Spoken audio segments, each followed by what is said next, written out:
Yeah, DB. Oh, just cleaning out the deadwood. Okay. Look, Mr. Cannell, I just can't afford to be without work right now, not even for a day. I've got a mother and 2 kid sisters. More good luck telegrams. Well, you know how it is. I've just got to keep on working, see? Sorry, sister. I was sent down here to clean house. I told you I can't use your column anymore. It's lavender and no lace. Send those other people in. I'll tell you what I'll do. I get $30 a week. I'll take 25, 20 if necessary. I'll do anything you say. It isn't the money. We're after circulation. What we need is fireworks. People who can hit with sledgehammers. Start arguments. Oh, I can do that. I know this town inside out. Oh, give me a chance, All please. right, come in. Cashier's got your check. Who are these people? Gibbs, Frawley, Cunningham, Giles. Hey, you sister. Don't forget to get out your last column before you pick up your check.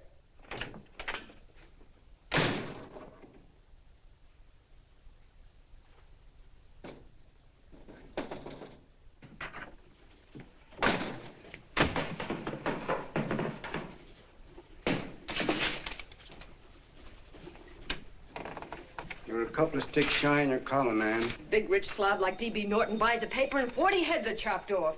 Did you get it, too? Yeah. You too? Oh, Joe. Oh, I'm sorry, darling. Why don't we tear the building down? Before you do, Ann, perhaps you'd better finish this column. Yeah, lavender and old lace. Wait, Joe. Wait. Wants fireworks, huh? Okay.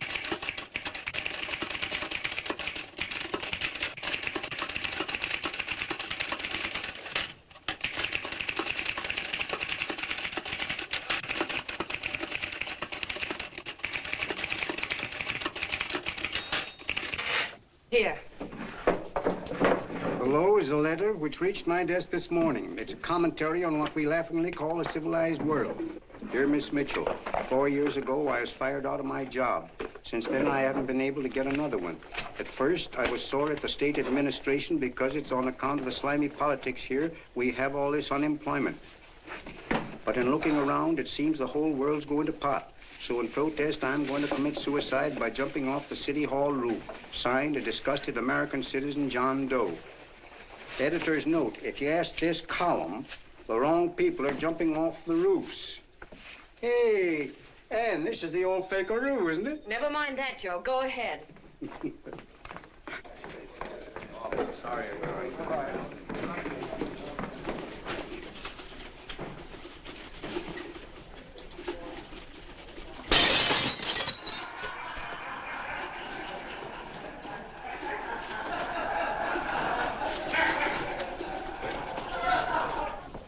And it's because of the slimy politics that we have all this unemployment here.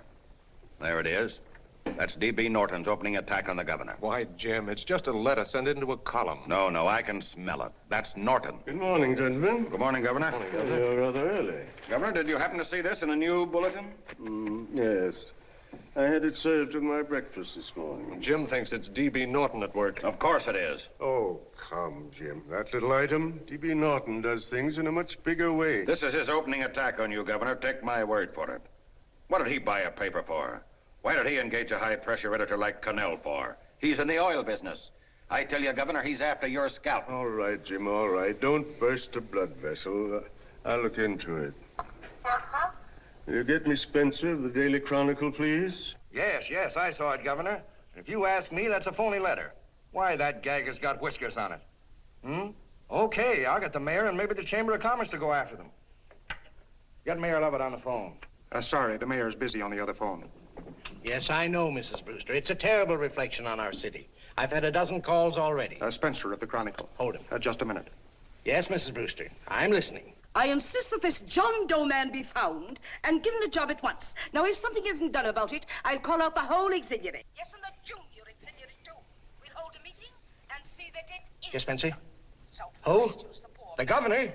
Well, what about me? It's my building he's jumping off of, and I'm up for re-election, too. What are you doing? Get Cannell at the bulletin.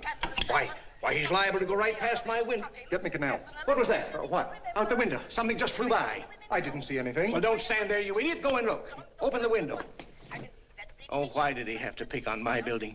Is there a crowd in the street? No, sir. Then maybe he's caught on a ledge. Look again.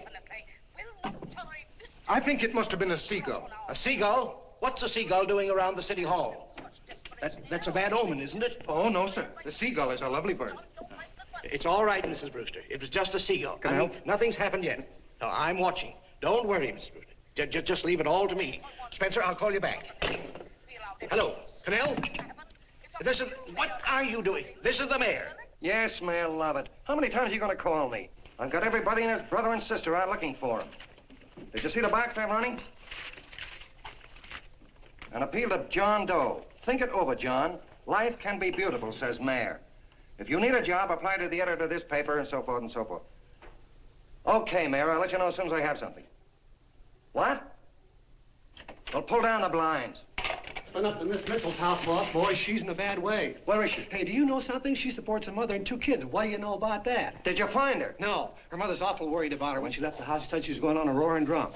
The girl, I mean. Go out and find her. Sure.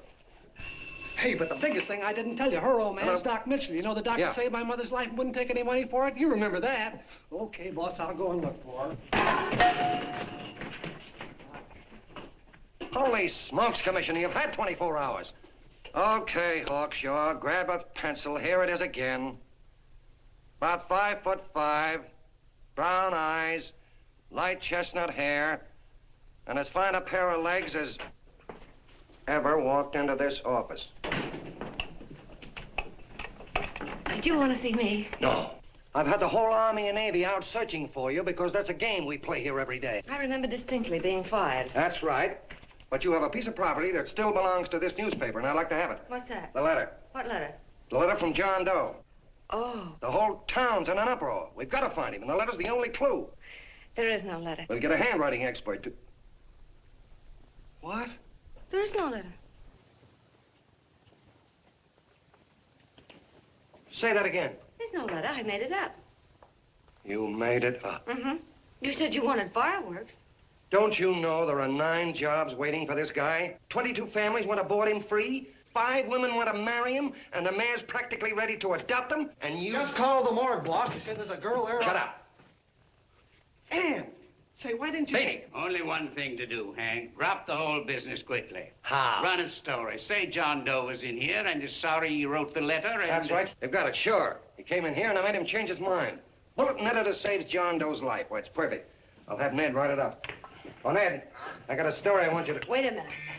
Listen, you great, big, wonderful genius of a newspaper man. You came down here to shoot some life into this dying paper, didn't you? Well, the whole town's curious about John Doe, and boom, just like that, you're going to bury him. There's enough circulation in that man to start a shortage in the ink market. In what, man? John Doe. What John Doe? John Doe, the one I made up.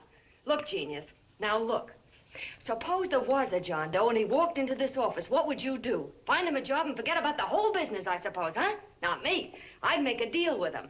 A deal? Sure, when you get hold of a stunt that sells papers, you don't drop it like a hot potato. Well, this is good for at least a couple of months. You know what I'd do? Between now and, let's say, Christmas when he's gonna jump, I'd run a daily on. Starting with his boyhood, his schooling, his first job. A wide-eyed youngster facing a chaotic world. The problem of the average man, of all the John Does in the world. Now, then comes the drama. He meets discouragement. He finds the world his feet of clay. His ideals crumble. So what does he do? He decides to commit suicide and protest against the state of civilization. He thinks of the river, but no. No, he has a better idea. The city hall. Why?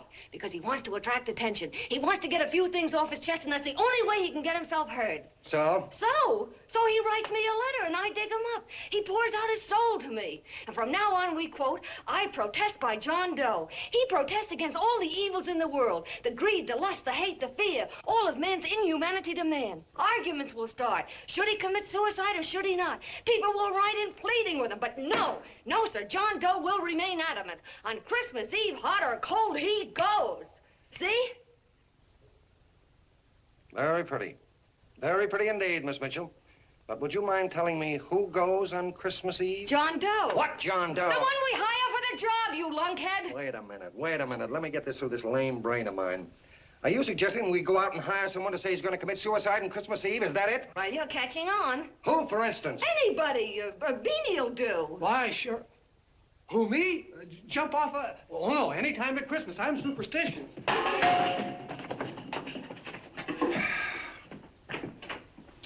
Miss Mitchell, do me a favor. Will you go on out and get married and have a lot of babies, but Stay out of newspaper business. Better get that story in, Hank. It's getting late. You're supposed to be a smart guy. If it was raining $100 bills, you'd be out looking for a dime you lost someplace.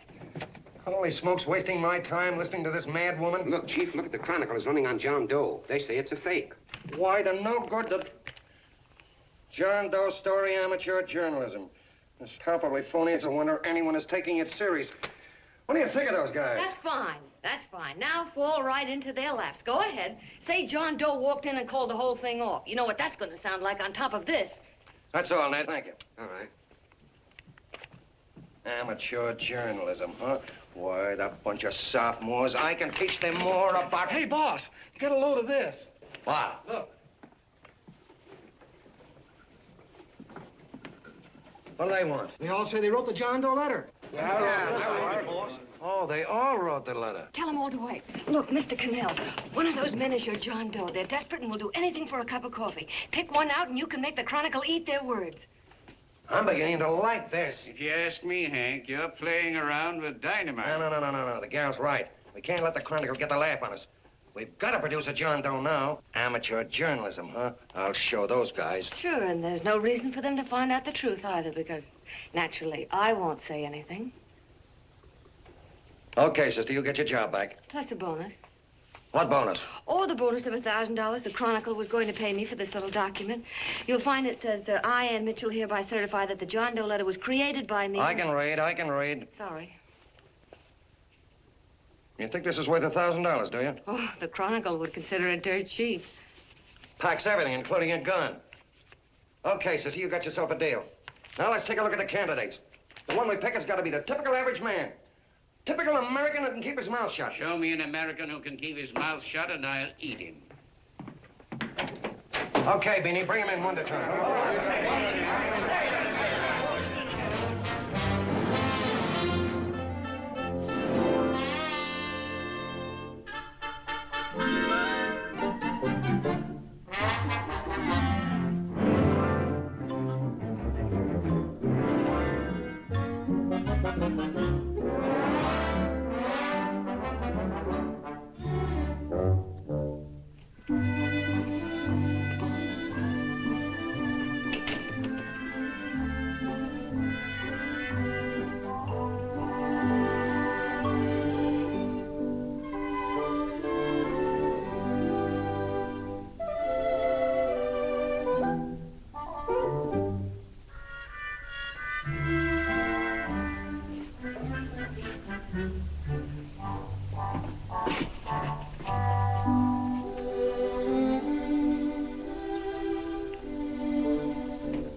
Did you write that letter to Miss Mitchell? No, I didn't. What are you doing up here, then? Well, the paper says there were some jobs around loose. Thought there might be one left over. Had any schooling? Yeah, a little. What do you do when you work? I used to pitch. Baseball? Yeah. So my wing went bad. Where'd you play? Bush leagues, mostly. How about family? Got any family? No. Oh, just traveling through, huh? Yeah. Me and a friend of mine. He's outside. Looks all right. It's perfect, a baseball player. What could be more American? I wish he had a family, though. Be less complicated without a family. Look at that face, it's wonderful. They'll believe him. Come on. What's your name? Willoughby. John Willoughby. Long John Willoughby, they called me in baseball. Would you like to make some money? Yeah. Maybe. Would you be willing to say you wrote that letter and stick by it? I get the idea. Yeah. Maybe. That's our man. He's made to order. I don't know. He don't seem like the kind of a guy that'd fall in line. When you're desperate for money, you do a lot of things, Mr. Cannell. He's our man, I tell you. He's fainted. Come on, Get the him up. water quickly. Hurry up, Pop. Oh, Right here, sit down. you all right? Yeah, I'm all right. How many is that, 6?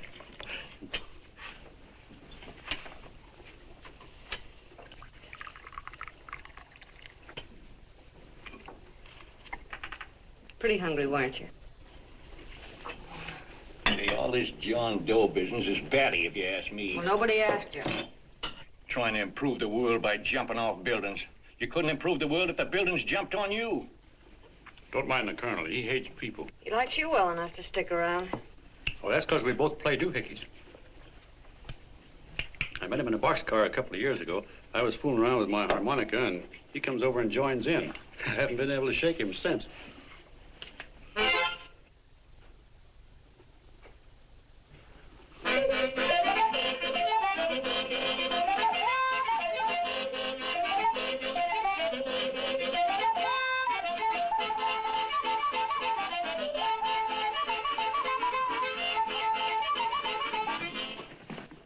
Here he is. No, you can't take pictures of him like that, eating a sandwich and with a beard.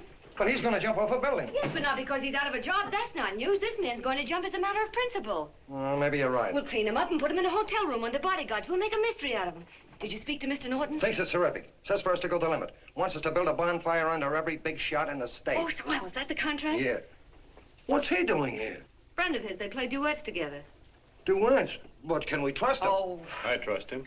Oh, you trusted me. Well, that's fine. I suppose he trusts you, too. Oh, stop worrying. He's all right. Okay, but we don't want more than a couple of hundred people in on this thing. Now, the first thing I want is an exact copy of the John Doe letter in your own handwriting. I've got it already. Here. No, that's fine. Now, I want you to sign this agreement. It gives us an exclusive story under your name, day by day, from now until Christmas. On December 26th, you get one railroad ticket out of town. And the bulletin agrees to pay to have your arm fixed. That's what you want, isn't it? Yeah, but it's got to be by Bonesetter Brown. Okay, Bonesetter Brown goes. Here, sign it. Meanwhile, here's $50 of spending money. That's fine. Beanie? Yes, boss. Take charge of him. Get him a suite at the Imperial and hire some bodyguards. Yeah, and some new clothes, Beanie. You think we better have him to Laos? Yeah. Both of them? Yes, both of them, but don't let them out of your sight. Hey, Beanie, gray suit, huh? Yeah. Okay, fellas.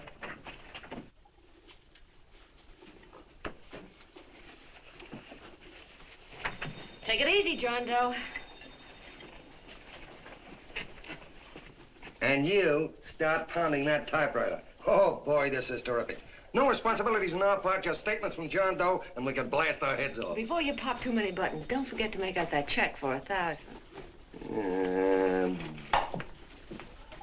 Okay, fellas, now, let me see. You sit outside the door. Nobody comes in, see? You two fellas sit in here. Hey, pretty nifty, huh? You ain't gonna get me to stay here. Sure you are. No, sir. That spot under the bridge where we slept last night's good enough for me. Say, what'll I do with this baggage? Let's stick him in the bedroom. Give me mine. I ain't staying. You know, we were headed for the Columbia River country before all this John Doe business came up. You remember that, don't you? Sure, I remember. Say, did your ears pop coming up in the elevator? Mine did. All along, John. I tell you, it's no good. You're gonna get used to a lot of stuff that's gonna wreck you. Why, that $50 in your pocket's beginning to show up on you already. And don't pull that on me, neither. Stop worrying, Colonel. I'm going to get my arm fixed out of this. Hey, here's some cigars the boss sent us. Have one. Hey, Help cigars. yourself. No.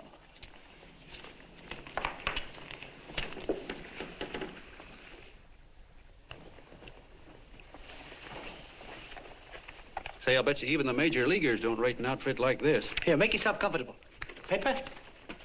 I don't read no papers, and I don't listen to radios either. I know the world's been shaped by a drunken barber, and I don't have to read it.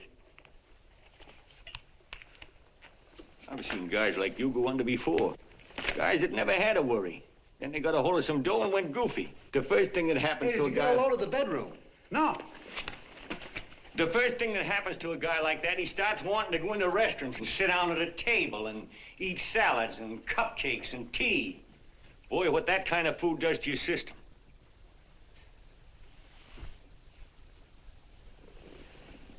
The next thing the dope wants is a room.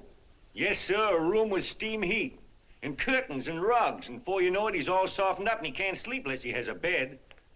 Hey, stop worrying, Colonel. $50 ain't gonna ruin me. I've seen plenty of fellas start out with $50 and wind up with a bank account. Hey, what's the matter with the bank account anyway? And let me tell you, Long John, when you become a guy with a bank account, they got you. Yes, sir, they got you. Who's got him? The helots.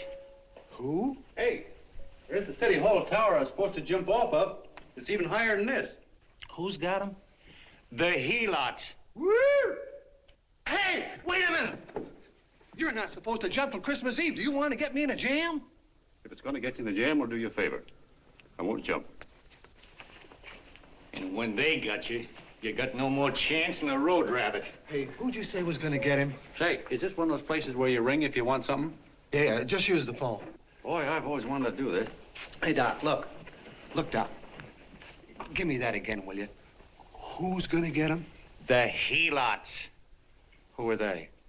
Listen, sucker, you ever been broke? Sure, mostly often. All right. You're walking along. Not a nickel in your jeans. You're free as the wind. Nobody bothers you. Hundreds of people pass you by in every line of business. Shoes, hats, automobiles, radios, furniture, everything. And they're all nice, lovable people. And they let you alone. Is that right? Then you get a hold of some dough, and what happens? All those nice, sweet, lovable people become helots. A lot of heels. They begin creeping up on you, trying to sell you something. They get long claws, and they get a stranglehold on you. And you squirm, and you duck, and you holler, and you try to push them away, but you haven't got a chance. They got you. First thing you know, you own things. A car, for instance. Now your whole life is messed up with a lot more stuff. You get license fees, and number plates, and gas, and oil, and taxes, and insurance, and identification cards, and letters, and bills, and flat tires, and dents, and traffic tickets, and motorcycle cops, and courtrooms, and lawyers, and fines, and 1,000,001 other things. And what happens? You're not the free and happy guy you used to be. You gotta have money to pay for all those things. So you go after what the other fellas got. And there you are. You're a helot yourself.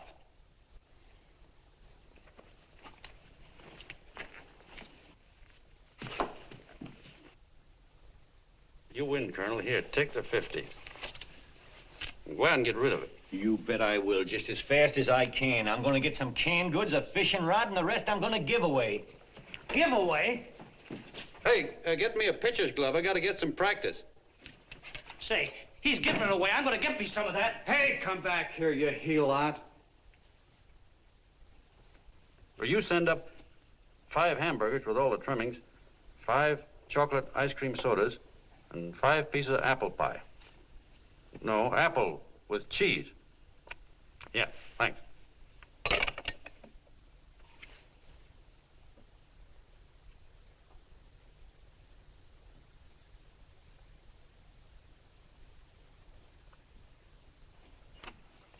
Hello there.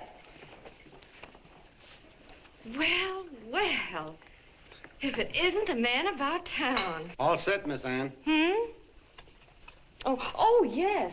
Let's go. Let's see, we want some action in these pictures. Action?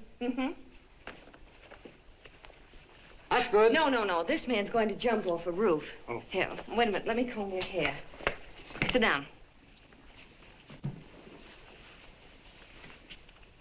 There, that's better.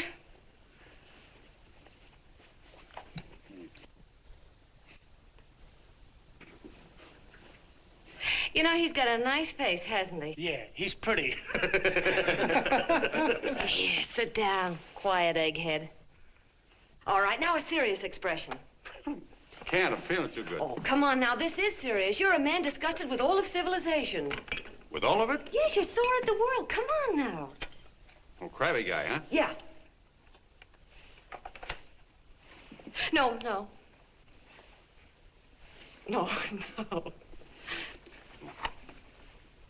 No, look. You don't have to smell the world. Well, all those guys in the Never picture mind those guys. All right, stand up. Now, let's see what you look like when you protest. Against what? Against anything, just protest. You got me. Oh, look, I'm the umpire, and you just cut the heart of the plate with your fast one, and I called it a ball. What would you do? Oh, you did, huh? Yeah. Why can't you call him right, you boneheaded... Grab it, Eddie, grab it!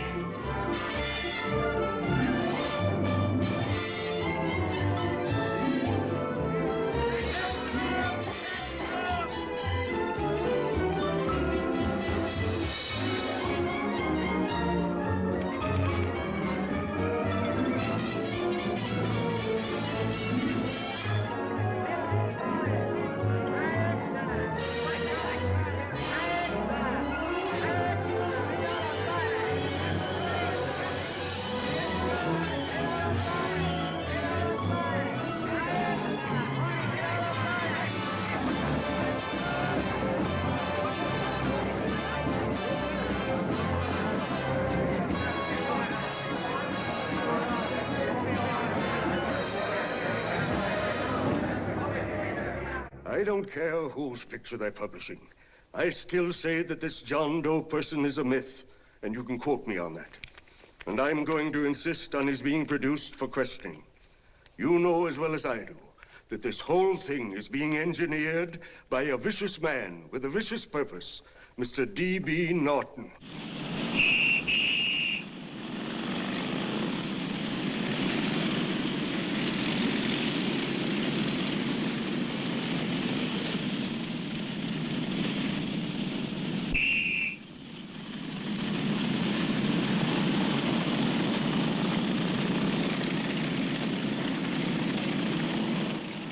And Miss Mitchell are at the house, sir. Oh, they are? All right, come on. Personally, I think it's just plain stupidity to drop it now. You should see his fan mail, thousands.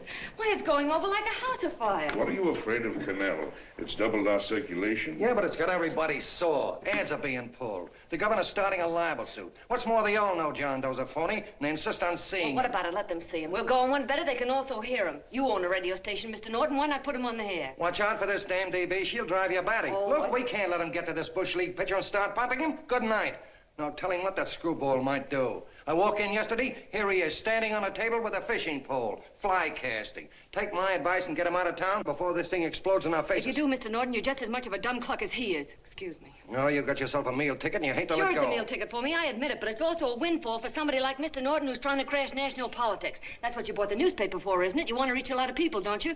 Well, put John Doe in the air and you can reach 130 million of them. He can say anything he wants and they'll listen to him. All right, we'll forget the governor and the mayor and all the small fry like that. This can arouse national interest. If he made a hit around here, he can do it every place else in the country.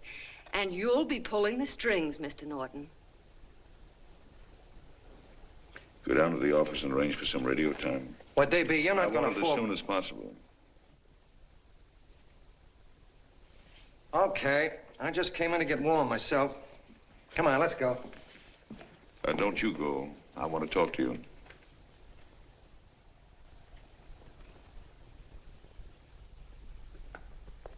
Sit down.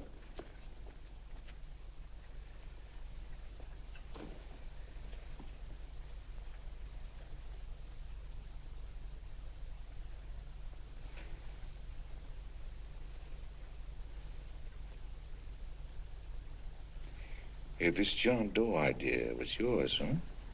Yes, sir.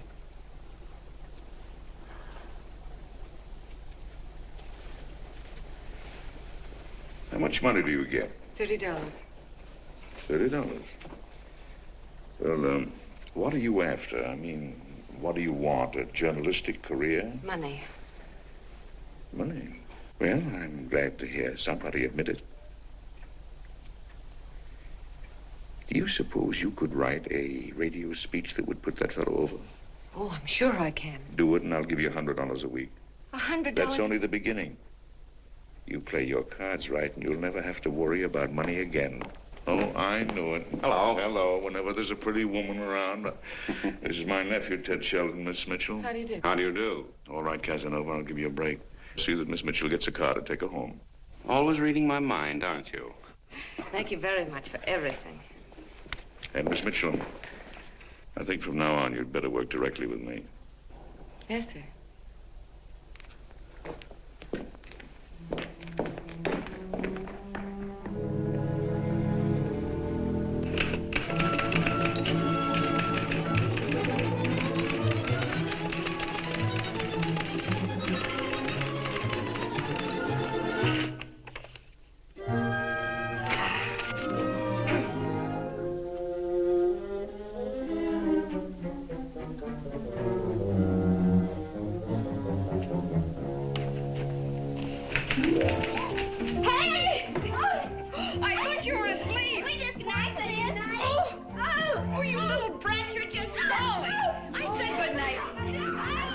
Come, children. It's past your bedtime. Go on, Mama. Come on. Now, Pooch, I'll stay. Before through me, I'm done. I'll never get this speech right. Oh, yes, you will, Ann, dear. You're very clever. Yeah, I know. What are you looking for?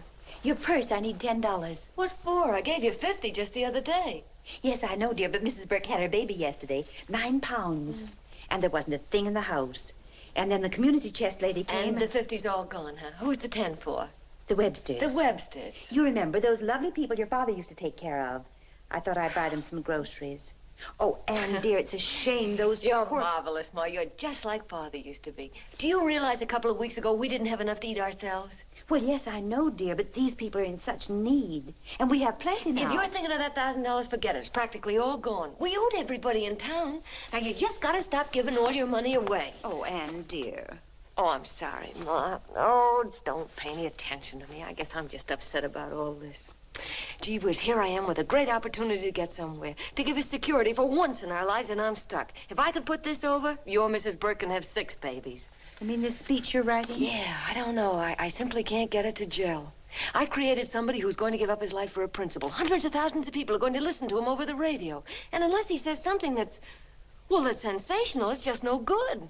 Well, honey, of course, I don't know what kind of a speech you're trying to write, but judging from the samples I've read, I don't think anybody will listen. What? Darling, there's so many complaining political speeches. People are tired of hearing nothing but doom and despair on the radio. If you're going to have him say anything, why don't you let him say something simple and real, something with hope in it? If your father were alive, he'd know what to say. Oh, yeah. Father certainly would. Wait a minute.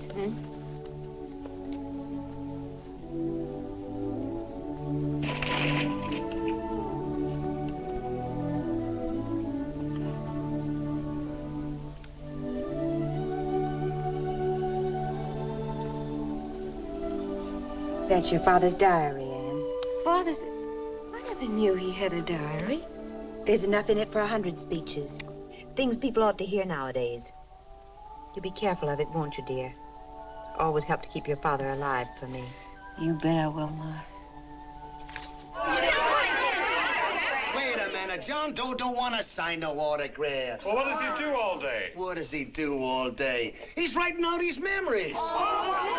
Sorry, lady, you can't see Mr. Doe. He wants to be alone. No, he just sits around all day and commutes with himself.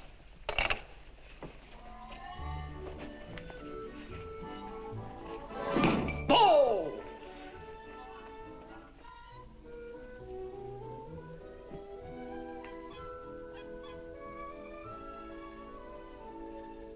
I don't know how you're going to stand it around here till after Christmas.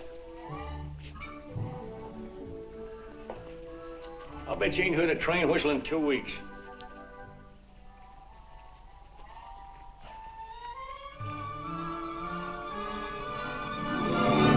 Steve Wright!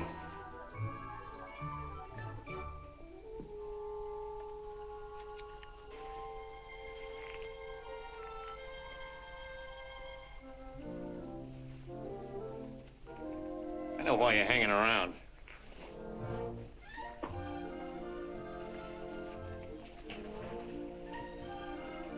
You're stuck on the girl. That's all a guy needs, is to get hooked up with a woman.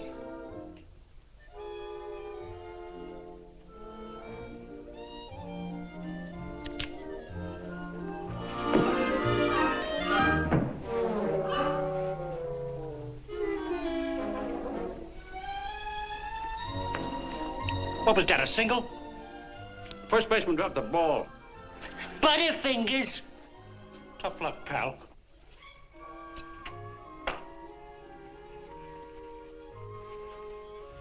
Guy has a woman on his hands. First thing he knows, his life is balled up with a lot more things. Furniture and...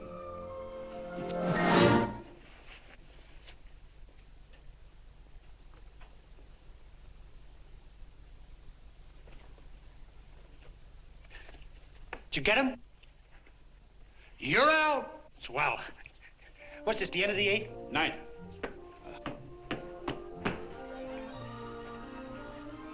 Hey, Beanie, there's a couple of mugs from the Chronicle snooping around out here. Huh. Come on, Angel Face. Gangway.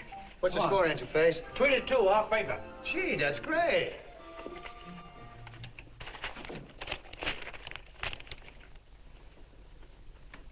Hey, you got swell form there. Must have been a pretty good pitcher. Pretty good. Say, I was just about ready for the major leagues when I chipped a bone in my elbow. I got it pitching a 19-inning game. 19? Yeah. There was a major league scout there watching me, too. And he came down after a game of the contract. You know what? I couldn't lift my arm to sign it. I'll be okay, though, as soon as I get it fixed up. It's too bad. What do you mean, too bad? Huh? Oh, that you'll never be able to play again. What are you talking about? I just told you I was going to get Well, you know how they are in baseball if a guy's mixed up in a racket. Racket? What do you mean? Well, I was just thinking about this John Doe business. Why, as soon as it comes out it's all a fake, you'll be washed up in baseball, won't you? Yeah. Hey, doggone. I never thought about that.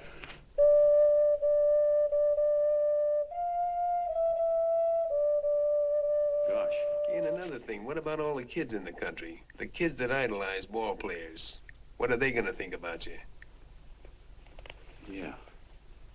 Hey, Colonel. Did you hear that? I gotta figure some way out of this thing. The elevators are still running. I know one way you can do it. How? Well, when you get up there on the radio, all you have to do is to say the whole thing's a frame-up. Make you a hero sure as you're born. Yeah, but how am I gonna get my arm fixed? Well, that's a cinch. I know somebody that'll give you $5,000 just to get up on the radio and tell the truth. $5,000? Yeah, $5,000, and he gets it right away. You don't have to wait till Christmas. Look out, Long John. They're closing in on you. Say, who's putting up this dough? Fellow runs the Chronicle. Here's the speech you make, and it's all written out for you. $5,000. Holy mackerel, I can see the helots coming, the whole army of them. It's on the level.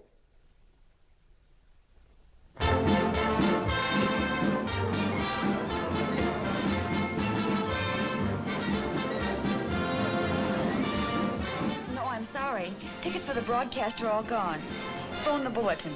Sorry, no more tickets left.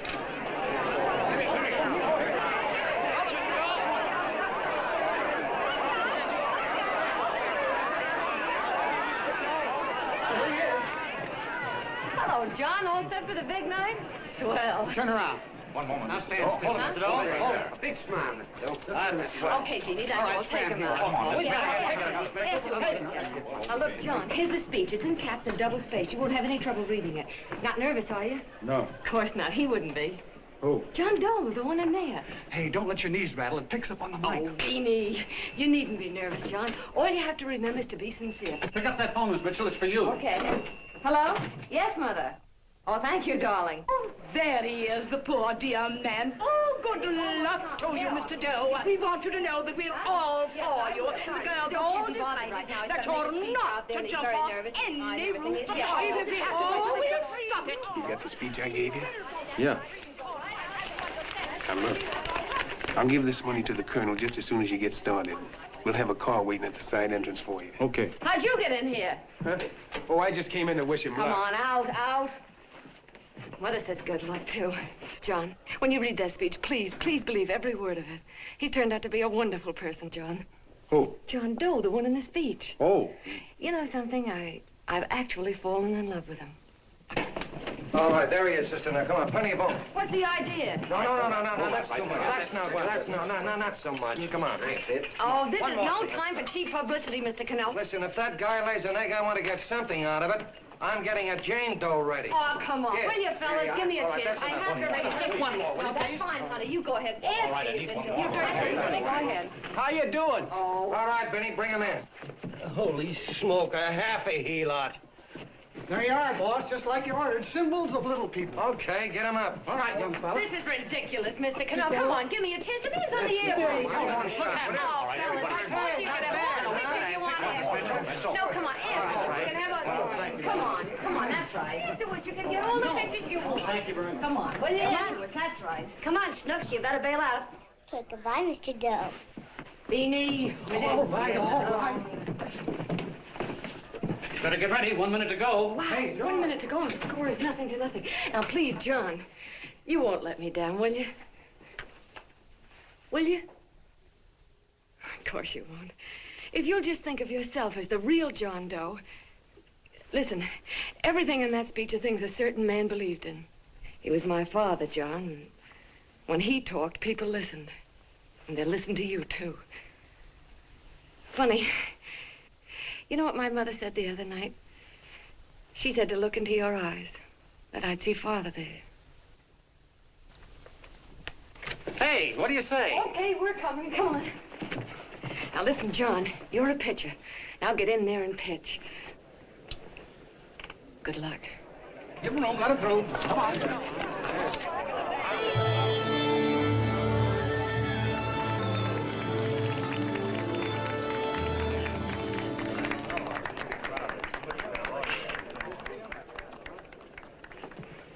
Hey, let's get out of here. There's the door right there. Hey, what are you doing here? That's what I'd like to know. Come on, out. Hey, he's a friend of mine. Never mind, let him alone. He's all right.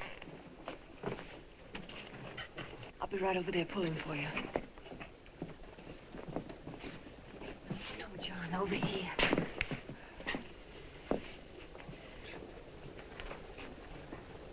Stand by.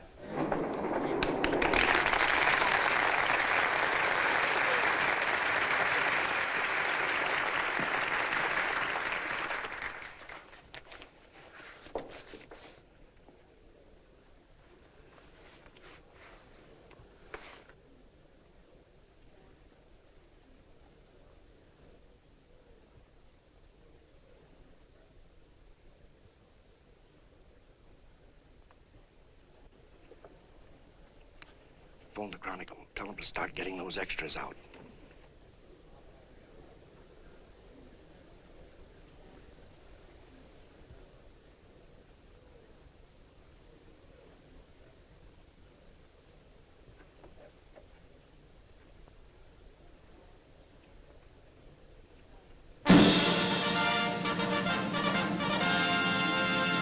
And good evening, ladies and gentlemen. This is Kenneth Fry speaking for the New Bulletin. Tonight we give you something entirely new and different. Standing beside me is the young man who has declared publicly that on Christmas Eve he intends to commit suicide, giving as his reason, quote, "I protest against the state of civilization," end quote. Ladies and gentlemen, the New Bulletin takes pleasure in presenting the man who is fast becoming the most talked of person in the whole country, John Doe.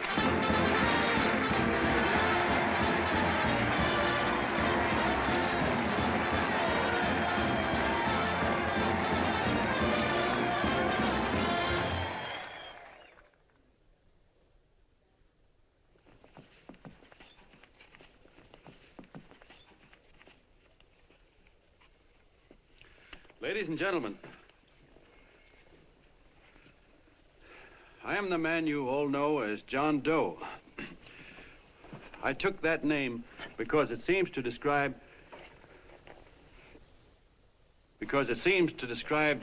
the average man. And that's me. And that's me. Well, it was me before I said I was going to jump off the city hall roof at midnight on Christmas Eve. Now I guess I'm not average anymore. Now I'm getting all sorts of attention. From big shots, too. We've been double-crossed. The mayor and the governor, for instance. They don't like those articles I've been writing. You're an imposter, young fella. That's a pack of lies you're telling. Who wrote that speech for you? Benny, get that gun. Hey, kid.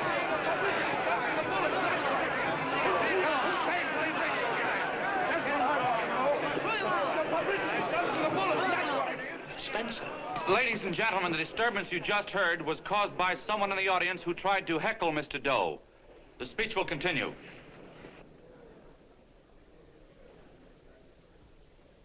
Well, people like the governor and that fellow there can stop worrying. I'm not going to talk about them. I'm going to talk about us, the average guys, the John Does. If anybody should ask you what the average John Doe is like, you couldn't tell him because he's a million and one things. He's Mr. Big and Mr. Small. He's simple and he's wise. He's inherently honest, but he's got a streak of larceny in his heart. He seldom walks up to a public telephone without shoving his finger into the slot to see if somebody left a nickel there.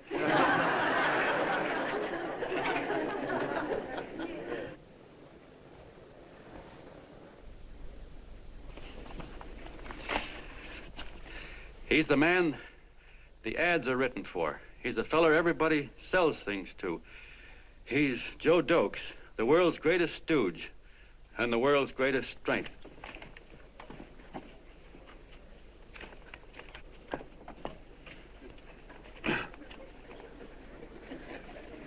Yes, sir. Yes, sir, we're a great family, the John Does. We are the meek who are supposed to inherit the earth. You'll find us everywhere. We raise the crops, we dig the mines, work the factories, keep the books, fly the planes, and drive the buses. And when a cop yells, "Stand back there, you," he means us, the John Does. Well, what kind of a speech is that? Didn't you read it? We've existed since time began. We built the pyramids. We saw Christ crucified, pulled the oars for Roman emperors, sailed the boats for Columbus, retreated from Moscow with Napoleon, and froze with Washington at Valley Forge. Yes, sir. We've been in there dodging left hooks since before history began to walk. In our struggle for freedom, we've hit the canvas many a time, but we always bounce back because we're the people, and we're tough.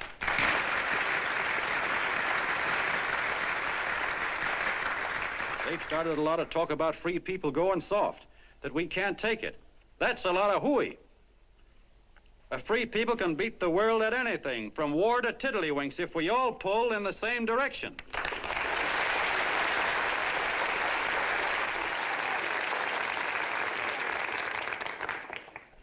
I know a lot of you are saying, "What can I do? I'm just a little punk. I don't count."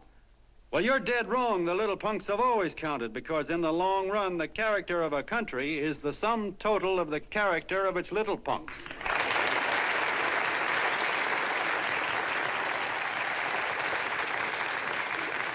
But we've all got to get in there and pitch. We can't win the old ball game unless we have teamwork. And that's where every John Doe comes in. It's up to him to get together with his teammate. And your teammate, my friends, is the guy next door to you. Your neighbor. He's a terribly important guy, that guy next door. You're going to need him, and he's going to need you, so look him up. If he's sick, call on him. If he's hungry, feed him. If he's out of a job, find him one. To most of you, your neighbor is a stranger, a guy with a barking dog and a high fence around him. Now, you can't be a stranger to any guy that's on your own team. So tear down the fence that separates you. Tear down the fence, and you'll tear down a lot of hates and prejudices. Tear down all the fences in the country, and you'll really have teamwork.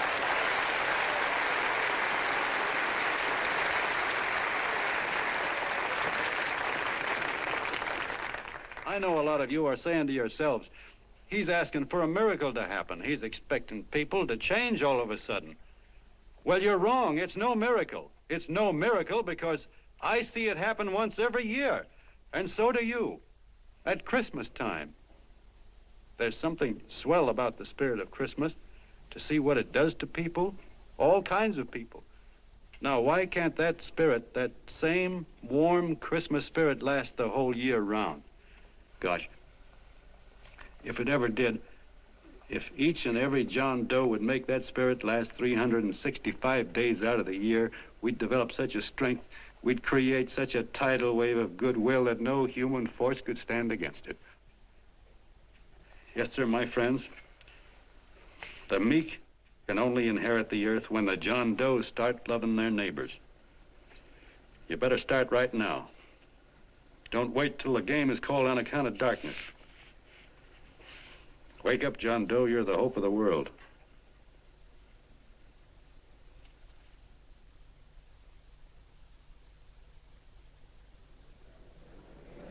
John, you were wonderful.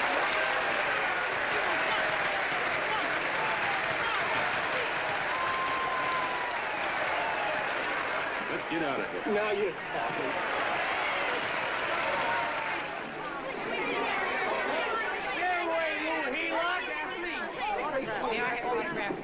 Please, hey!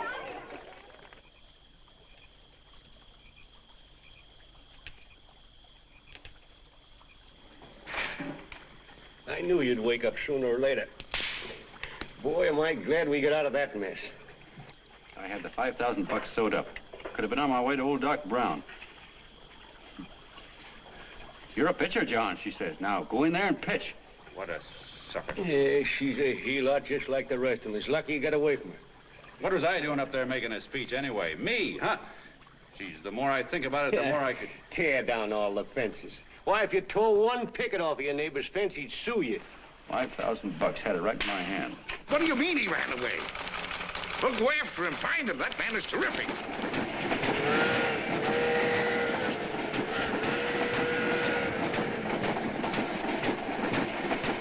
Columbia River, here we come.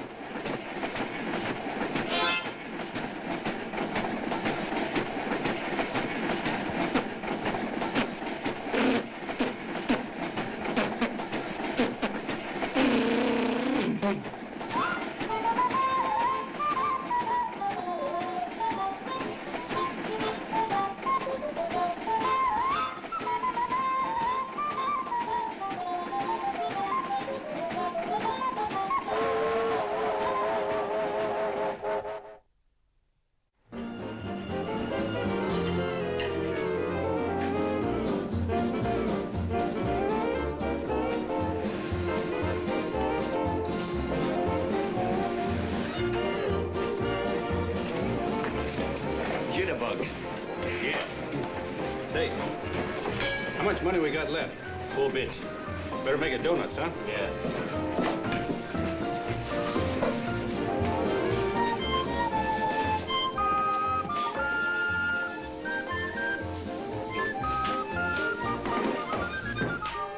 What'll it be, gents? Have you got a couple of steaks about that big and about that thick? Yeah, with hash brown potatoes and tomatoes and apple pie and ice cream and coffee. And donuts, I know. Hey, Ma, Seekers, a pair. Fingers a pair coming up. Glad he took the tea out of that.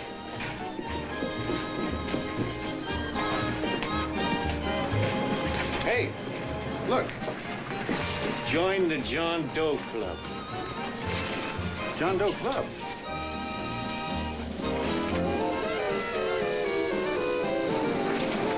Uh-oh. You John Doe? Who? John Doe. Why you need glasses, buddy? Oh, but Jay, it's a spitting image of John Doe. Yeah, but his name is Willoughby. I'm John Willoughby. I'm a baseball player. Sure. Oh, no, I'd know that voice anyway. You can't kid me. You John Doe. Hey, Ma! Ma! That's John Doe. John Doe. Yeah, sitting right there, big as life. Who'd you say it was? John Doe, the big guy there. Pictures in the paper. That's John Guy. John Doe. John Doe. Sitting right there, John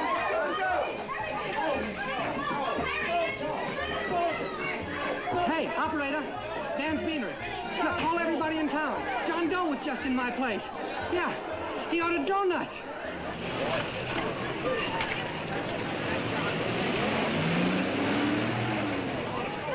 John Doe. Let's see John Doe.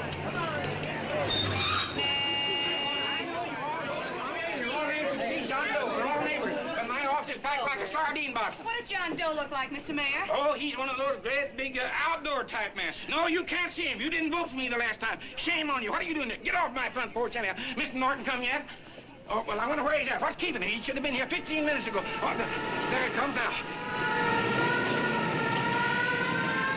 Now, everybody on your dignity. Don't do anything to disgrace us. A little town, but we got to show off. Better let me talk to him. All right, but present it to him as a great cause for the common man. Ah, here they come. Now, give him room down there. Give him room, folks. Come on now. Come on, here they come. Here they come. Here's Mr. Norton. How do you do, Mr. Norton? I'm Mayor Hawkins. Here's Mr. Norton. Let me go, you darn fool. I'm the mayor. Mr. Norton. Mr. Norton. Mr. Norton.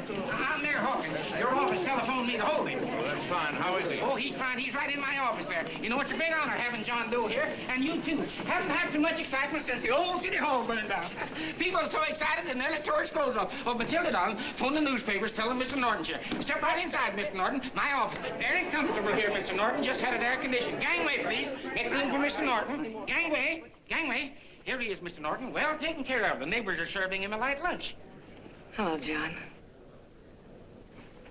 Well, Mr. Mayor, if you don't mind, we'd like to talk to him alone. Why, certainly, certainly. All right, everybody. Clear out. Everybody, quickly now. Come on. Come on. Come on. That's All right. Don't argue with me here. Wait till we get home. Don't you push me around like that. Even though I'm your wife, you can't push me around. Look, Mr. Norton, I think you got a lot of nerve having those people hold us here. There's nobody holding you here, Mr. Doe. It's only natural There's that people... nobody holding us here. Let's get going. Incidentally, my name isn't Doe, it's Willoughby. Look, John, something terribly important's happened. They're forming John Doe clubs. We know of 8 already, and they say that there's John Doe clubs? What for?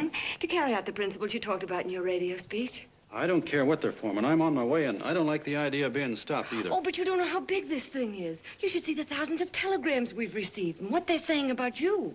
Look, it started as a circulation stunt, didn't it? Well, you got your circulation. Now, why don't you let me alone? Oh, it started as a circulation stunt, but it isn't anymore. Mr. Norton wants to get back of it and sponsor John Doe clubs all over the country. He wants to send you on a lecture tour. Me? Uh-huh. Well, certainly, with your ability to influence people, it might grow into a glorious movement. Say, let's get something straight here. I don't want any part of this thing. If you got an idea I'm going around lecturing the people, why, you're crazy. Baseball's my racket, and I'm sticking to it. Come on, Colonel, let's get out of here. John, please, please. I just got rid of one crowd. Oh, but please, Mr. Mayor, tell him the John Doe Club wants to talk to him. Let them in, Mr. Mayor. Let them come in. Okay, folks, but remember your manners. No stampeding. Walk slow, like you do when you come to pay your taxes.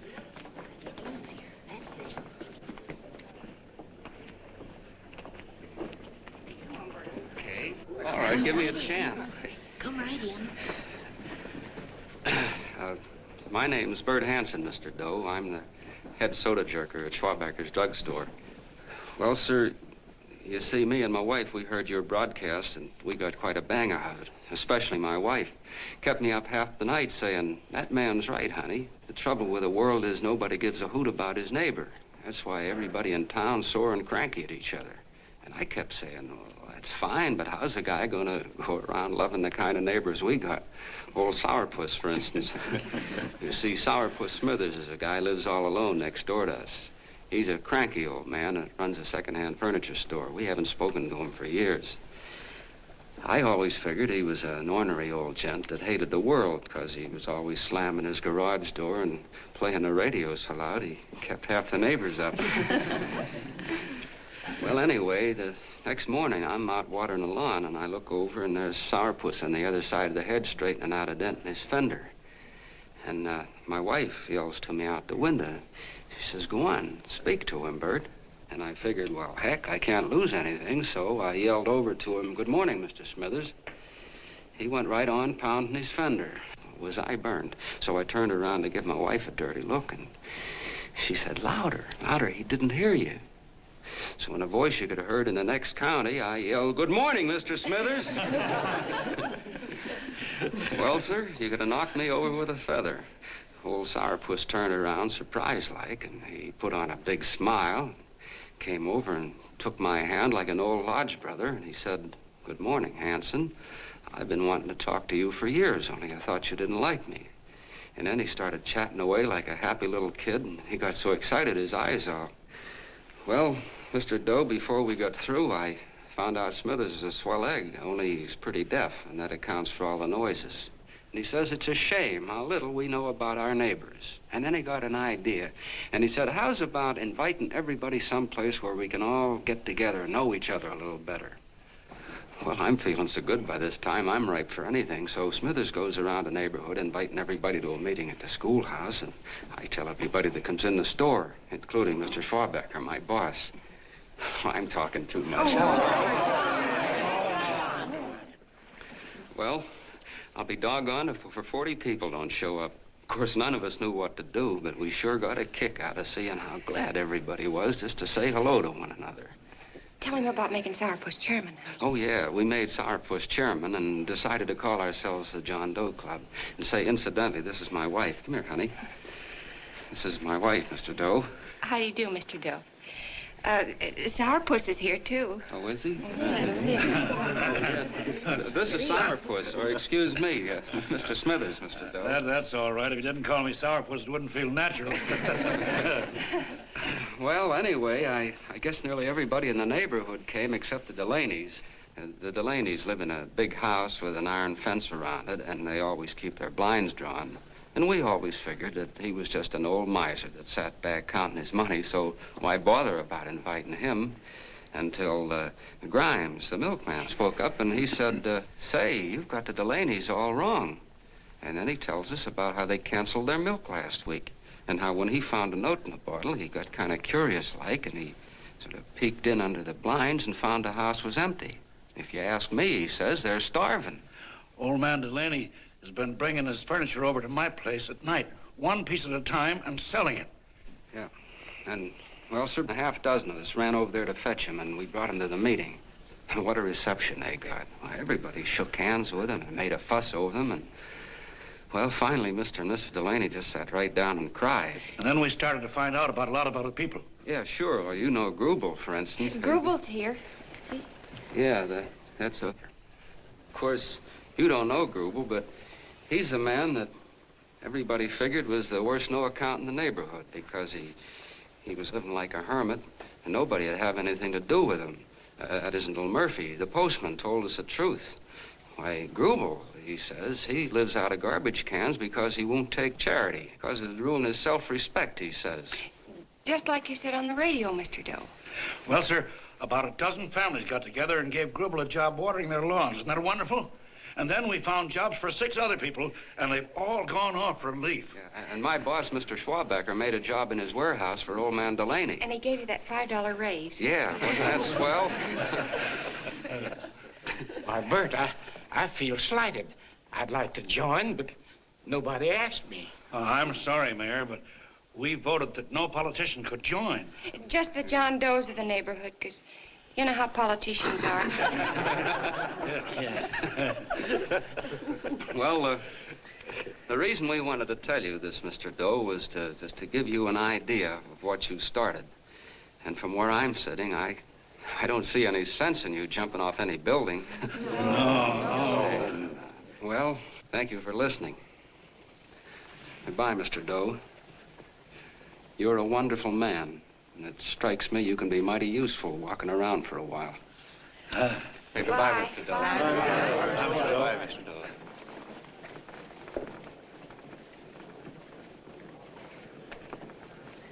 I'm Mrs. Delaney, Mr. Doe, and God bless you, my boy.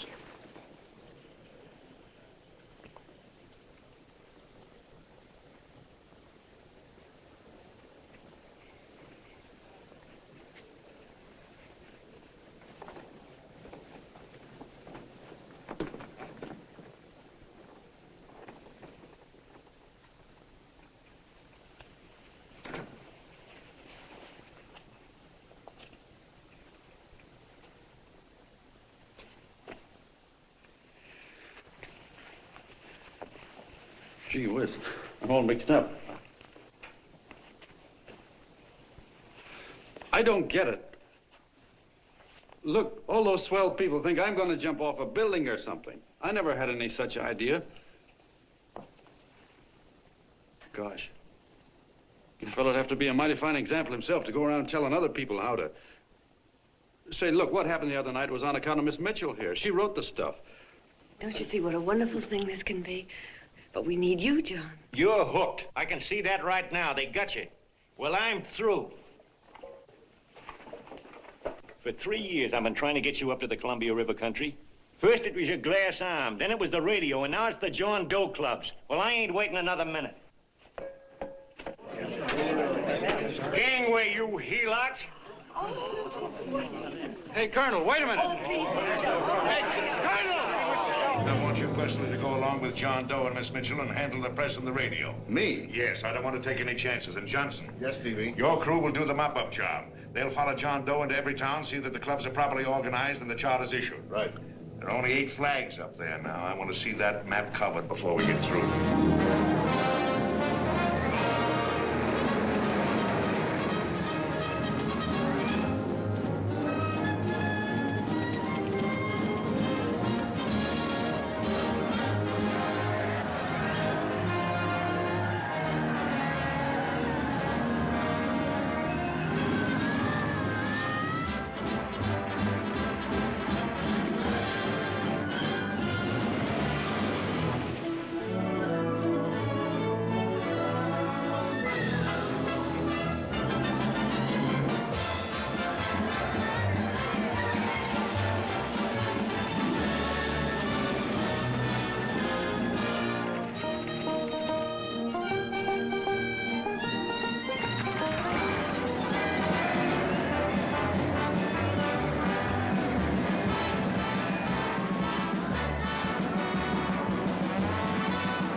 wildfire. If they made demands, I'd understand it. But the John Does ask for nothing. People are going off relief. If this keeps up, I'll be out of a job. As soon as it gets strong enough, we'll find out what John Doe wants. 30 every Thursday, 60 at 60. Who knows what? I'm sorry, boss. They just won't let anybody talk politics to them. It's crazy. We've got to get to them. They represent millions of voters.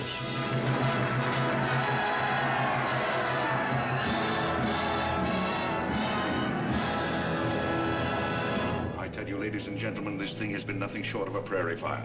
We've received so many applications for charters to the John Doe clubs, we haven't been able to take care of them. I'd hate to have that many pins stuck in me. This John Doe convention is a natural. It's going to put our city on the map. Why, over 2,400 John Doe clubs are sending delegates. Can you imagine that? You, Mr. Mayor, will be the official host. You will make the arrangements for decorating the city, parades, and a reception for John Doe when he gets home. And don't wear your high hat. No high hat? No high hat. And from you, Cannell, I want a special John Doe edition every day until the convention is over.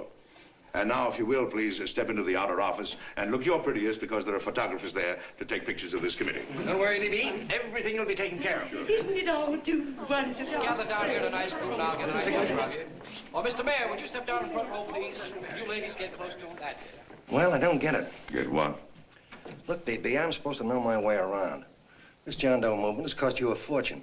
Now, this convention is going to cost plenty. Well? Well, I'm stuck with 2 and 2, and I'm a sucker if I can make 4 out of it. Where do you come in? You'll have the satisfaction of knowing that my money has been spent for a worthy cause. I see. I better stick to running the paper, huh? I think maybe you better had. And Cannell, I'd like to have the John Doe contract, all the receipts for the money we advanced him with the letter Miss Mitchell wrote, for which I gave her $1,000. Yes, sure. Well, we leave for the airport, half an hour. Is that Johnny boy's room? Better hustle him up. He'll be ready on time. He's packing now. Ah, good. Did you see his picture on the cover of Time? Yeah.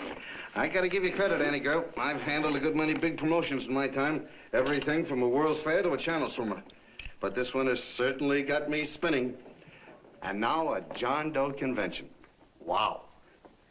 Say, if you could only get him to jump off the City Hall roof on Christmas Eve, I'd guarantee you 500,000 people there. Charlie. Huh? What do you make of him? Oh, Johnny boy? Well, I don't know what angle you want, but I'll give it to you quick. Number 1, he's got great yokel appeal, but he's a nice guy. Number 2, he's beginning to believe he really wrote that original suicide letter that you made up. Number 3, he thinks that you're Joan of Arc or something. Yeah, I know. Number 4, well, you know what number 4 is. He's nuts about you. Yeah, it's running out of his ears. You left out number 5. We're all heels, me especially. Holy smoke. Come in.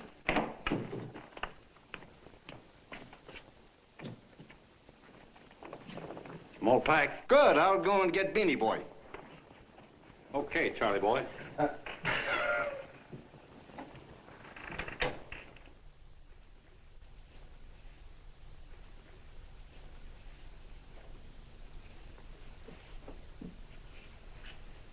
Can I help you pack? No, thank you.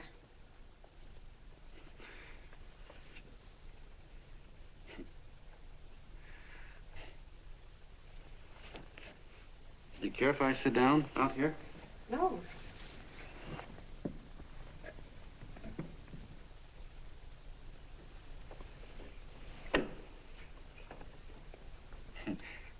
You know, I had a crazy dream last night. It was about you. About me? Yeah, sure was crazy. I dreamt I was your father.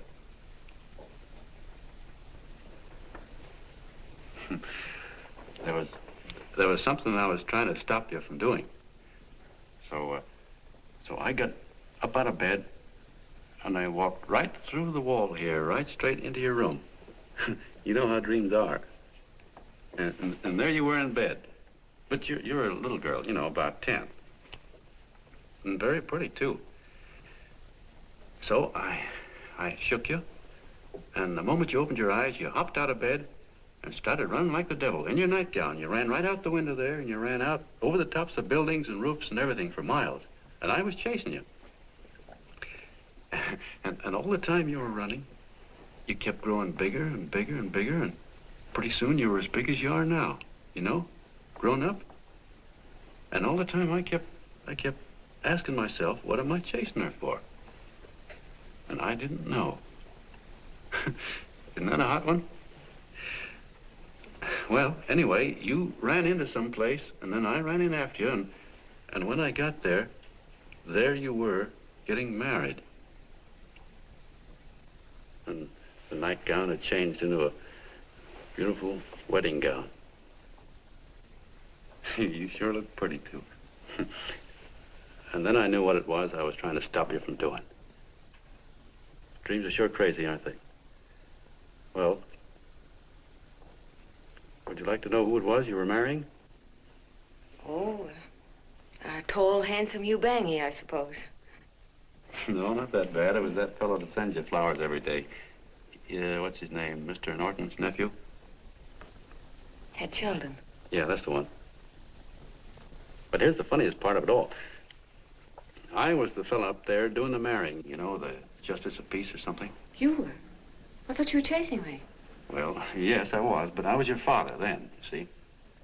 But the real me, John Doe, or that is, Long John Willoughby, I was the fella up there with the book. You know what I mean? I guess so. Then what happened? Well, I took you across my knee and I started spanking you. That is, I didn't do it.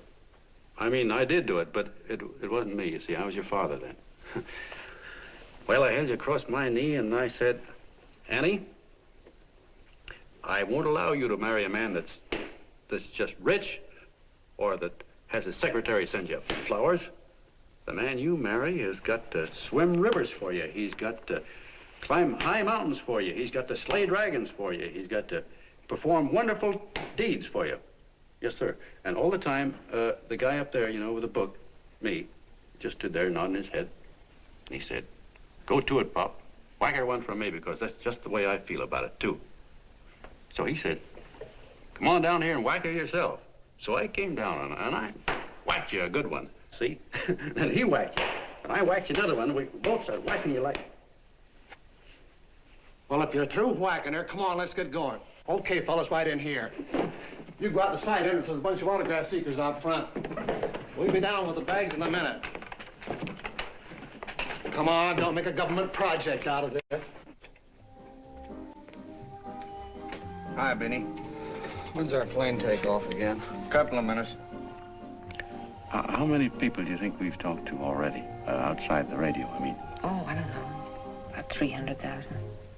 300,000. What makes them do it, Ann? What makes them come and listen and get up their John Doe clubs the way they do? I've been trying to figure it out. Look, John, what we're handing them are platitudes, things they've heard 1,000,000 times. Love thy neighbor, clouds have silver linings, turn the other cheek. It's just a... Yeah, I heard them 1,000,000 times, too, but there you are. Maybe they're like me, just beginning to get an idea what those things mean. You know, I never thought much about people before. They were always just somebody to fill up the bleachers. And the only time I worried about them is when they didn't come in to see me pitch. You know, lately I've been watching them when I talk to them. I could see something in their faces. I could feel that they were hungry for something. You know what I mean? Maybe that's why they came. Maybe they're just lonely and wanted somebody to say hello to. I know how they feel. I've been lonely and hungry for something practically all my life.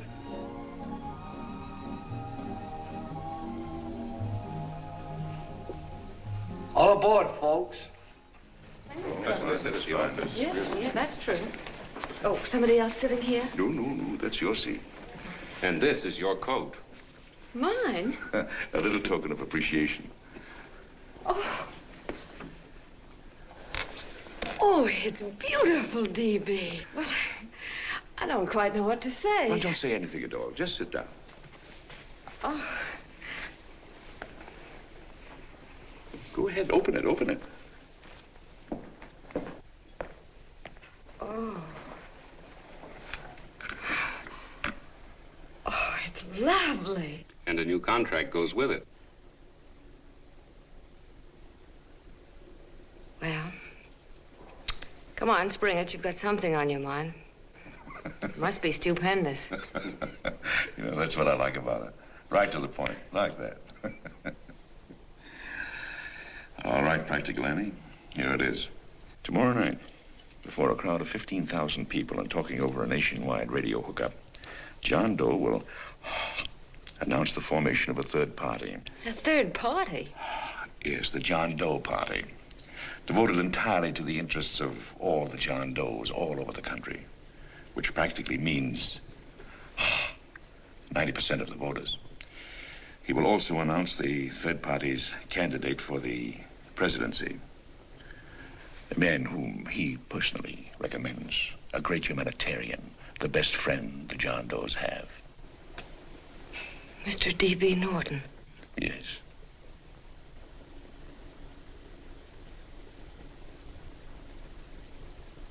Wow.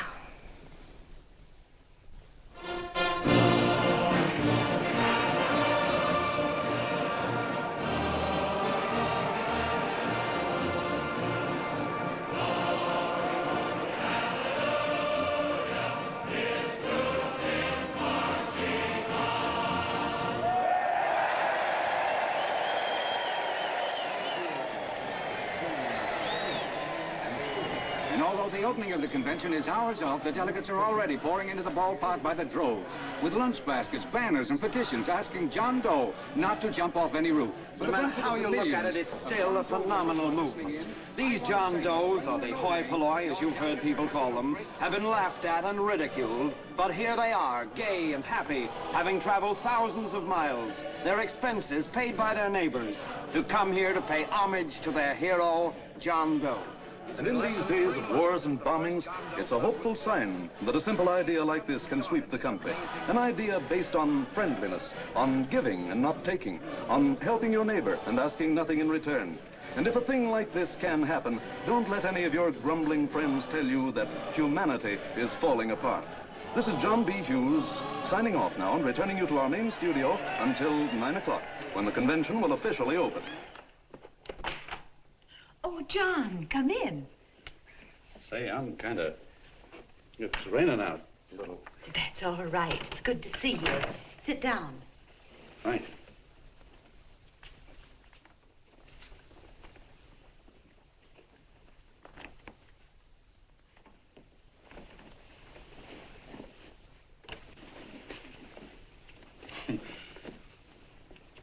It's for Anne.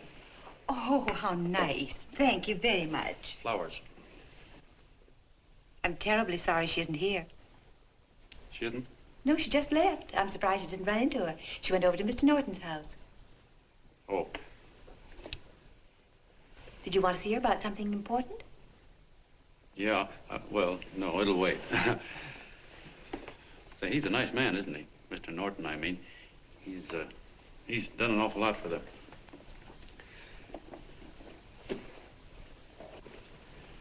Well, say, my coat's pretty wet. I'm afraid I might have wet the couch a little.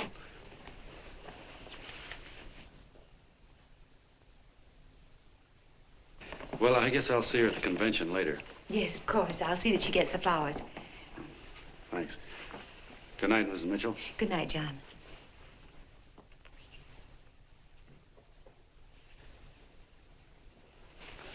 Say, Miss Mitchell, I'm kind of glad Anne isn't here. You see, I came over here hoping to see her alone, and kind of hoping I wouldn't, too, you know what I mean? There was something I wanted to talk to her about.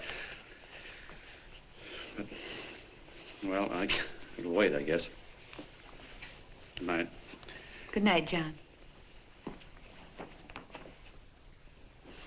Say, look, Mrs. Mitchell, have you ever been married? Oh, I'm sure you have. Gosh, that's pretty silly. But I guess you must think I'm kind of batty. Well, I guess I'd better be going at that. John, my husband said, I love you. Will you marry me? You did? What happened? I married him. Well, yeah, that's what I mean, see? It was easy as all that, huh? Uh-huh. Yeah, but look, Mrs. Mitchell, you know, I love Ann, and it's going to be awfully hard for me to say it because, well, you know, she's so wonderful. And, well, the best I ever was a Bush League pitcher. And, you know, I think she's in love with another man, the one she made up. You know, the real John Doe. Well, that's pretty tough competition. I bet you he'd know how to say it all right. On me, I get up to it and around it and in back of it, but I never get right to it. You know what I mean? So the only chance I've got is, well, if somebody could kind of give her a warning, sort of prepare her for the shock. You mean you'd like me to do it? Hmm? Well, I was thinking that, yeah, you know, sort of break the ice. Of course I will, John. Gee, well, thank you, Mrs. Mitchell. Hey, you're okay.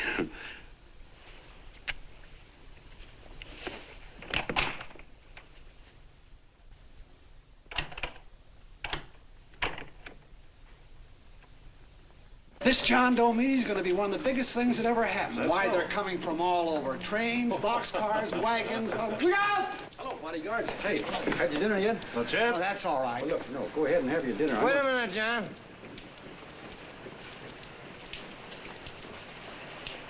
Hello, Mr. Connell. How are you, John? John, I want to have a little talk with you. What's the matter? Are you falling? Come here. Hey, boss. Oh, quiet. Say, tell me something. Did you read the speech you're going to make tonight? No, I never read the speeches before I make them. I get more of a kick out of it that way. Uh-huh. It's just exactly what I thought. Beanie, go on down to the office, tell Pop to give you the speech. There's a copy on my desk. Gee whiz, boss, you know Mr. Norton told me not to leave him, not even for a minute. Go on. We'll be at Jim's bar up the street. You're a nice guy, John. I like you. You're gentle. I always like gentle people. Me, I'm hard. Hard and tough. I got a use for hard people. Gotta be gentle to suit me. Like you, for instance.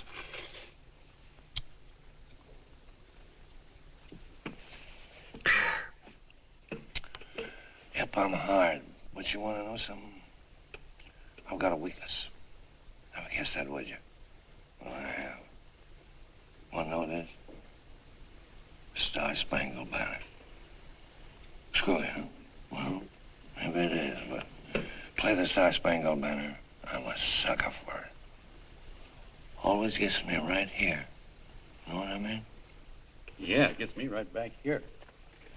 Oh, back there, huh? Well, every man to his own taste. You weren't old enough. You weren't old enough for the World War, were you, Jim? No, of course not. No, you must have been just kidding. I was. I was just ripe and raring to go. You know what my old man did when I joined up? He joined up, too. Got to be a sergeant. And here's a kick for you. We were in the same outfit. Funny, huh? Hmm?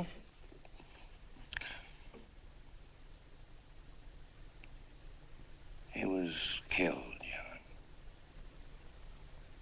I saw him get it. I was right there, and I saw it with my own eyes.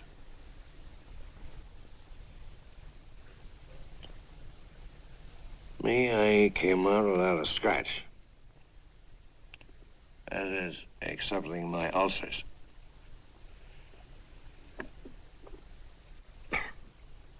I should be drinking milk, you know. This stuff is poison. Hey, Tubby. Yes, Mr. Connell? What do you say, huh? All right. Yep, I'm a sucker for this country. I'm a sucker for the Star-Spangled Banner, and I'm a sucker for this country. I like what we got here. I like it. A guy can say what he wants and do what he wants without having a bayonet shoved through his belly. And that's all right, isn't it? You betcha. Yeah. Well, we don't want anybody coming around changing it, do we? No, sir. No, sir. And when they do, I get mad. I get boiling mad. And right now, John, I'm sizzling. I get mad for a lot of other guys besides myself. I get mad for a guy named Washington, and a guy named Jefferson, and Lincoln. Lighthouses, John. Lighthouses in a foggy world. You know what I mean? Yeah, you bet. Listen, pal. This fifth column stuff is pretty rotten, isn't it? Yeah, it certainly is. And you'd feel like an awful sucker if you found yourself marching right in the middle of it, wouldn't you? You. Of course, you would have known it because you're gentle. But that's what you're doing. You're mixed up with a skunk, my boy. A no-good, dangerous skunk. Say, you're not talking about Mr. Norton, are you? I'm not talking about his grandfather's pet poodle. You must be wrong, Mr. Cannell. Because he's been marvelous about the John Doe clubs. Yeah? Say, you're sold on this John Doe idea, aren't you? Sure. Sure. I don't blame you. So am I. It's a beautiful miracle. A miracle that can only happen right here in the good old USA. And I think it's terrific. What do you think of that? Me, hard-boiled Cannell, and I think it's plenty terrific. All right. Now, supposing a certain unmentionable worm whose initials are DB was trying to use that to shove his way into the White House so he could put the screws on, so he could turn out the lights in those lighthouses. What would you say about that, huh? Nobody's going to do that, Mr. Cannell. They can't use the John Doe clubs for politics. That's the main idea. Is that so? Then what's a big political boss like Hammett doing in town? And a labor leader like Bennett? And a lot of other big shots are up at DB's house right now. Wolves, John. Wolves. Waiting to cut up the John Does. Wait till you get a gander at the speech you're gonna make tonight. You're all wet. Miss Mitchell writes those speeches. Nobody can make her write that kind of stuff. They can't, huh? Who do you think writes them? My Aunt Emma? I know she writes them. And gets a big bonus for doing them, too. A mink coat and a diamond bracelet. Don't write them. Why, that gold-grabbing dame would double-cross her own mother for a handful of Chinese yen. Shut up. If you weren't drunk, I'd... Hey, boss. Here's the speech, boss. Hey. Go on and read it, John, and then start sucking. Hey, wait a minute, Mr. Doe. Tubby? Yes, sir. Better bring me a glass of milk. I'm smoking too much. Yes, Charlie? Got everything all set? Fine. John Doe been taken care of? Good. How many people do you think will be there? 15,000? Oh, my, that's fine. Now, listen, Charlie. As soon as John Doe stops talking about me, I want you to start that demonstration. And make it a big one, you understand? Don't worry about that, DB. My boys are there. They'll take care of it. What? Yes, I'll be there 15 minutes after I get your call. Why, Mr. Doe. Where are they? In the dining room, sir.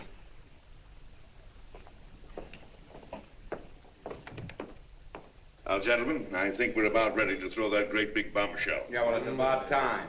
Even a conservative estimate shows that we can count on anywhere between 10 and 20 million John Doe votes. Now, add to that the labor vote that Mr. Bennett will throw in, and the votes controlled by Mr. Hammett and the rest of you gentlemen in your own territories, and nothing can stop us. As I said before, I'm with you, providing you can guarantee the John Doe vote. Don't worry about that. You can count on me on one condition. Little Bennett's got to be taken care of. Didn't I tell you that everybody in this room would be taken care of? My agreement with you gentlemen stands. I'm with you, DB, but I still think it's a very daring thing we're attempting. These are daring times, Mr. Barrington. We're coming to a new order of things. There's too much talk been going on in this country. Too many concessions have been made. What the American people need is an iron hand. You're right. That's true. You're quite right, E.B. Discipline. Right. And now, may I offer a little toast to Miss Ann Mitchell, the brilliant and beautiful lady who is responsible for all this. Miss Mitchell. Mr. Norton, I'd like to talk to you alone for a minute. Oh, Miss Mitchell has something to say to us. That's fine.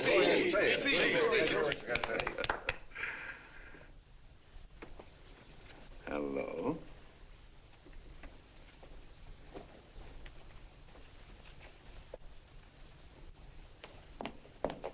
John, I'm so glad to see you. I was terribly worried. Did you write this? Yes, I did, John, but I had no idea what was going on. You didn't? No. That's a swell bracelet you're wearing. John, why aren't you at the convention?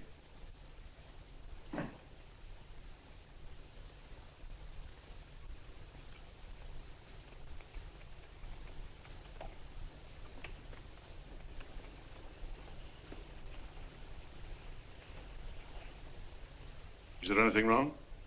No, nothing's wrong. Everything's fine. So there's going to be a new order of things, huh? Everybody's going to cut himself a nice fat slice of the John Does, eh? You forgot one detail, Mr. Big Shot. You forgot me, the prize stooge of the world.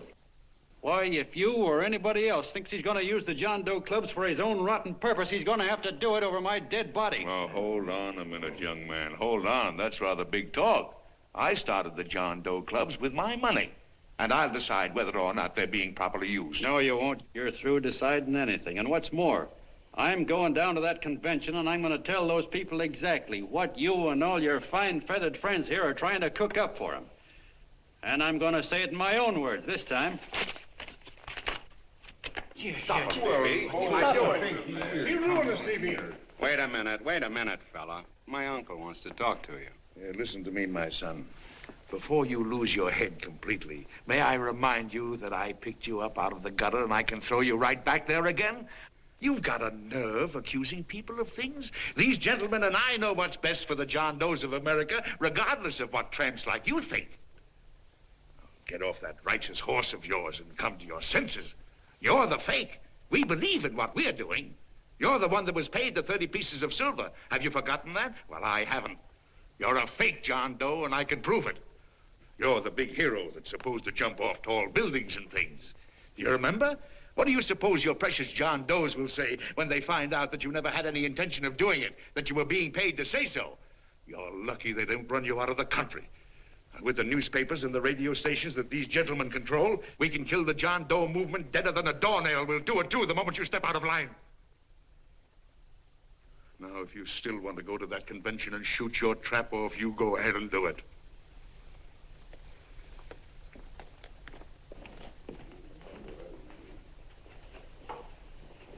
You mean to tell me you'd try to kill the John Doe movement if you can't use it to get what you want? You bet your bottom dollar we would.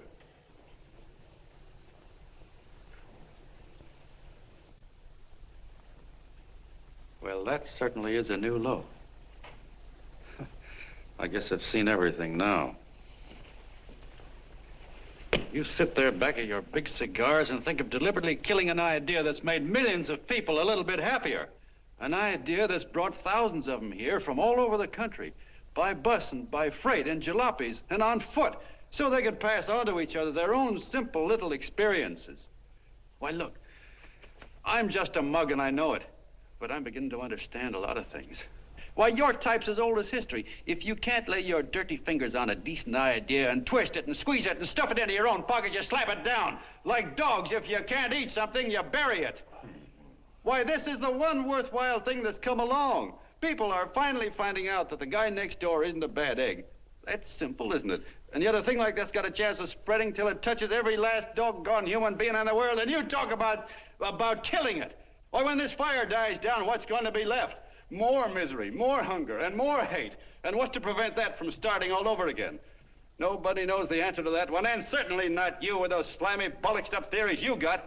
The John Doe idea may be the answer, though. It may be the one thing capable of saving this cockeyed world. Yet you sit back there on your fat hulks and tell me you'll kill it if you can't use it. Well, you go ahead and try. You couldn't do it in a million years with all your radio stations and all your power. Because it's bigger than whether I'm a fake. It's bigger than your ambitions, and it's bigger than all the bracelets and fur coats in the world. You bet it is, John. And that's exactly what I'm going down there to tell those people.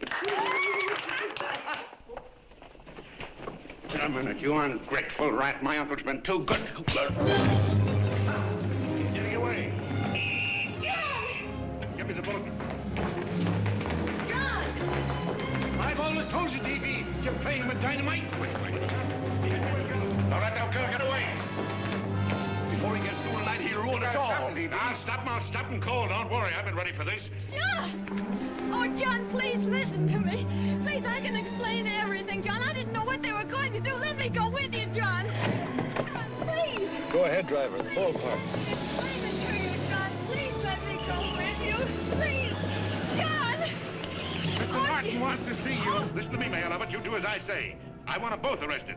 You tell the police department to pick up Cannell. I've got the girl here. I've got the bullet. I don't care what you charge him with. If you're worried, let him go in the morning, but keep him in jail overnight. Hello, Bulletin. Put that wire on.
Gentlemen, one moment, John.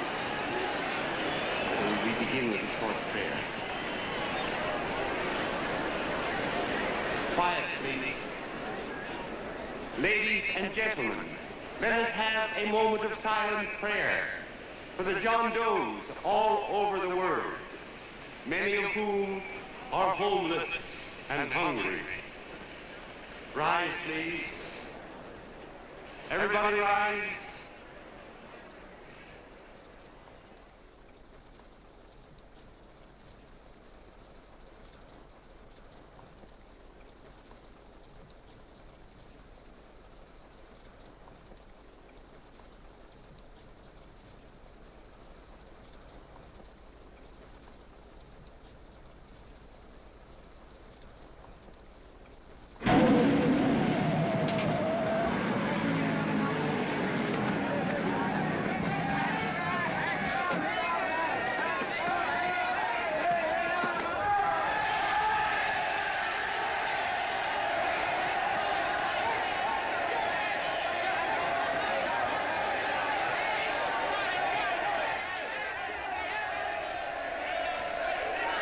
Newsboys. Hundreds of yelling newsboys are swarming into the park like locusts. They're yelling John Doe's a fake. Fake.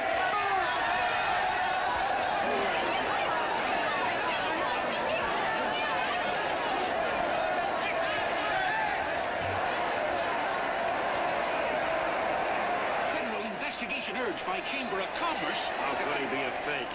It must be some kind of a gag. A what? A gag. A gag.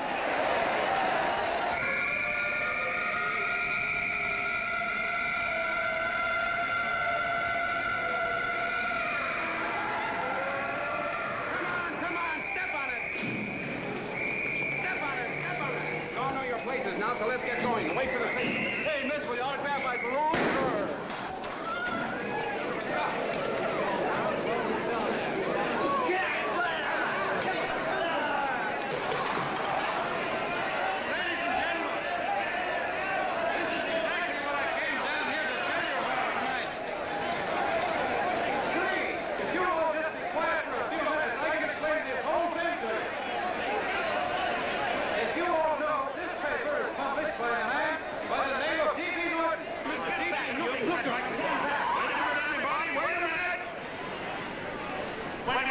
Gentlemen, my name is D.B. Norton. You all know me. I accuse this man of being a faker. We've been taken for a lot of suckers, and I'm the biggest of the lot. I spent a fortune backing this man in what I believe to be a sincere and worthy cause, just as you all did. And now I find out it's nothing but a cheap racket cooked up by him and two of my employees for the sole purpose of collecting dues from John Does all over the country. That's a lie. It's not a lie. Nickels and dimes to stuff into their own pockets. You can read all about it in the newspapers there.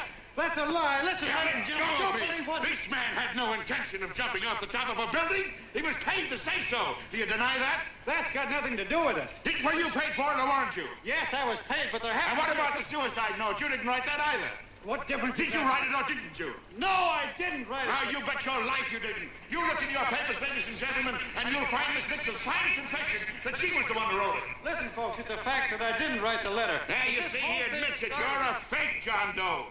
For what you have done to all these good people, they ought to run you out of the country. And I hope they do it.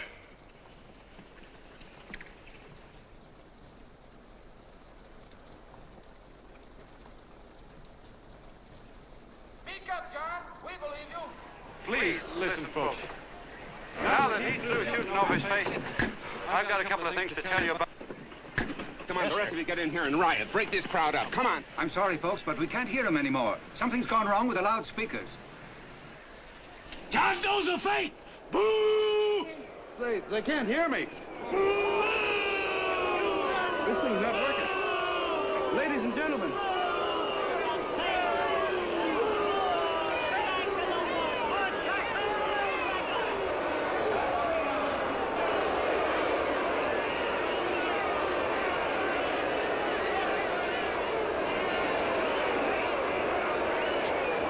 This thing's bigger than whether I'm a fake.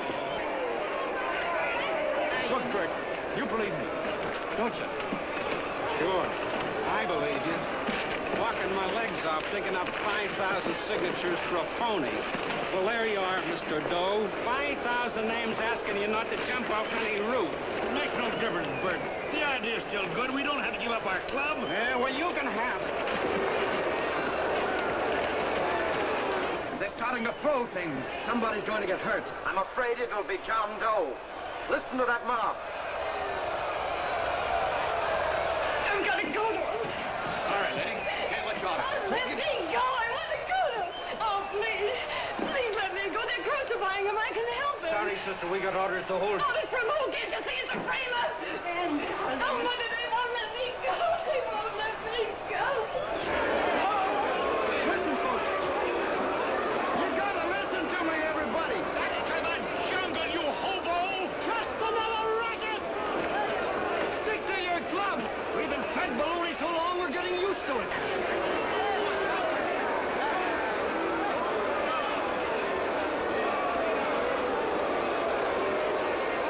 The idea is still good. Believe me, folks.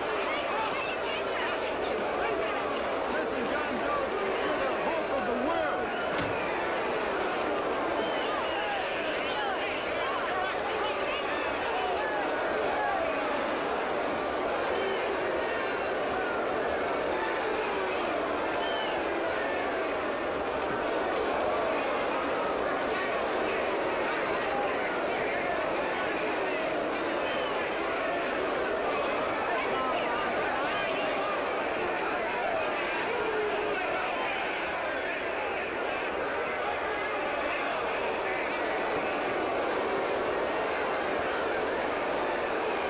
He's finally managed to get him out of the park.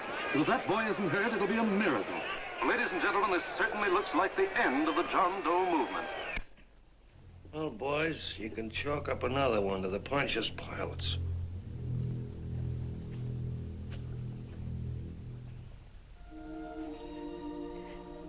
I should have been there. I could have helped him.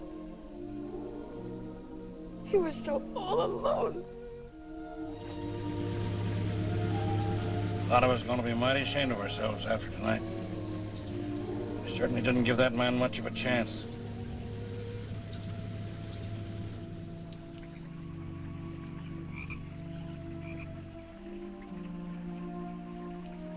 Have some more coffee, Long John? No thanks, Carl.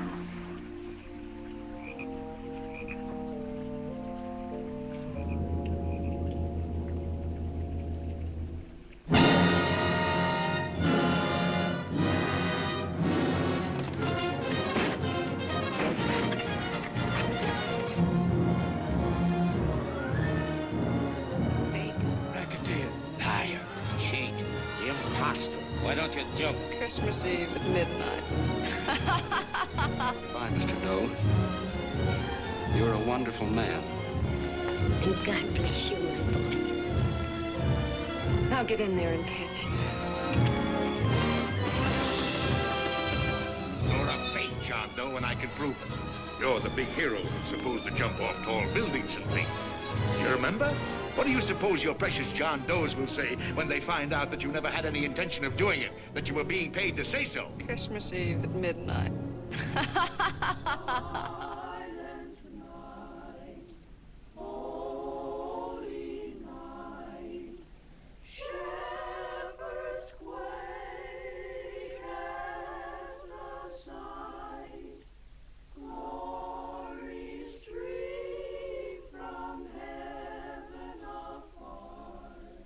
Merry Christmas, son. Merry Christmas.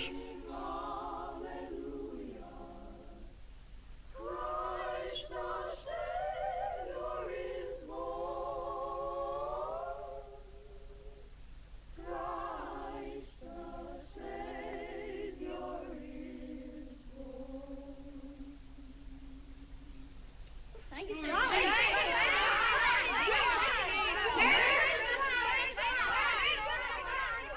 Who? John Doe. Is that screwball still around? Dame's been calling all day. Sure, I know. Yeah, at midnight, huh? Okay, lady. We'll have the place surrounded with nets. They're laughing at me.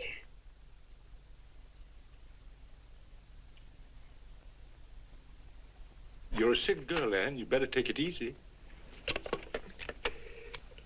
Whom are you calling now? You called that number not 10 minutes ago. Hello, Mr. Canal. Have you seen him yet? Have you... Now listen, Ann, he can't possibly get in without our seeing him. I'm watching the side door and the colonel's out front, so stop worrying. Oh. Thank you.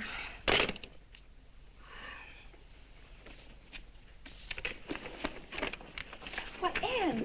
Anne, don't be foolish. If this isn't the craziest, the battiest, the looniest wild goose chase I ever heard of. Oh, shut up, Bert. Sourpuss is right. Yeah, well, if he is, I'm a banana split. That man is going to be on that roof. Don't ask me how I know. I just know, and you know it as well as I do. Sure. I'd like to believe in fairy tales, but a guy that's a fake isn't going to jump off any roof. I don't think he was any fake, not with that face. And anyway, what he stood for wasn't a fake. Okay, honey, okay.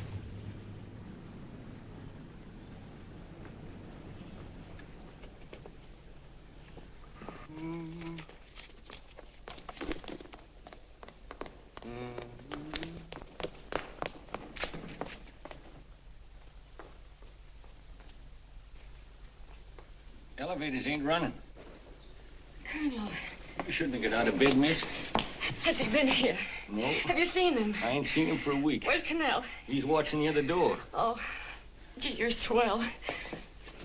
Oh. No sense in going up there. I've been here for hours. He ain't here. Let me go, will you? Now, that's crazy. It's 14 floors.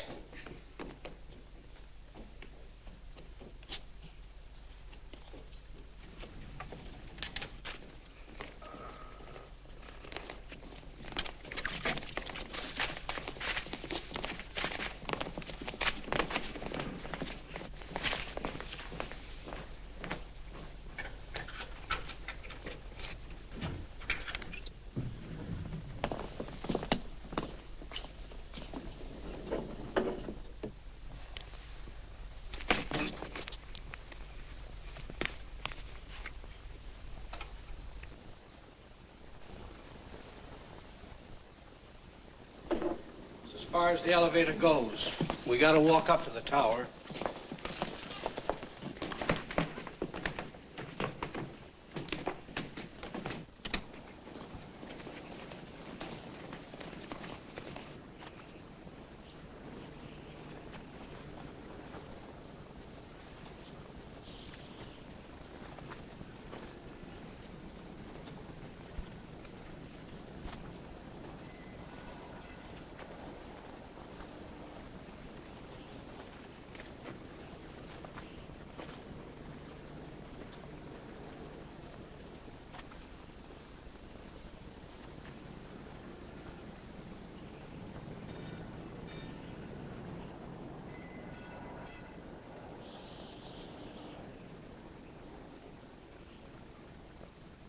That tramp was probably full of Christmas cheer and asleep in some flop house.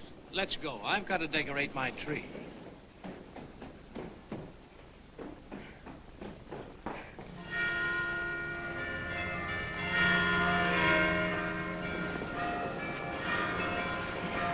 Well, I give up.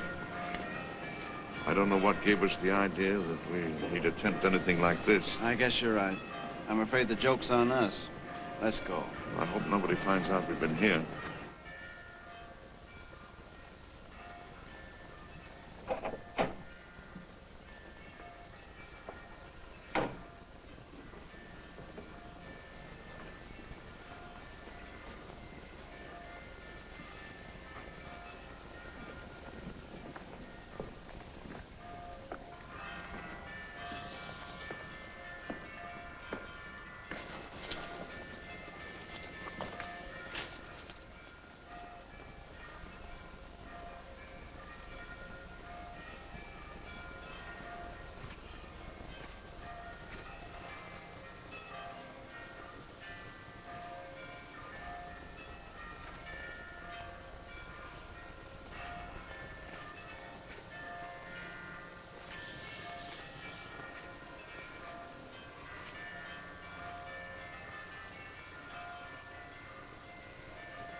I wouldn't do that if I were you, John.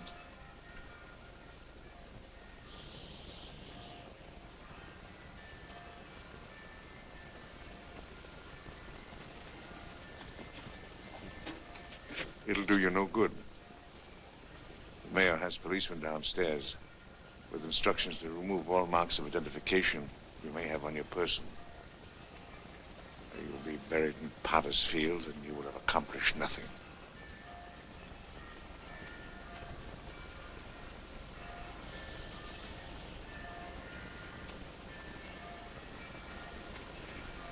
I've taken care of that. I've already mailed a copy of this letter to Mr. Connell. John, why don't you forget this foolishness? Stop right where you are, Mr. Norton, if you don't want to go overboard with me.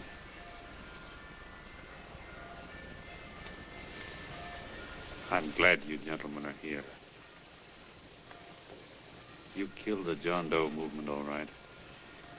But you're going to see it born all over again.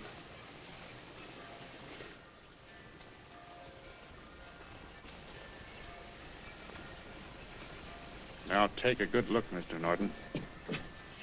John! John!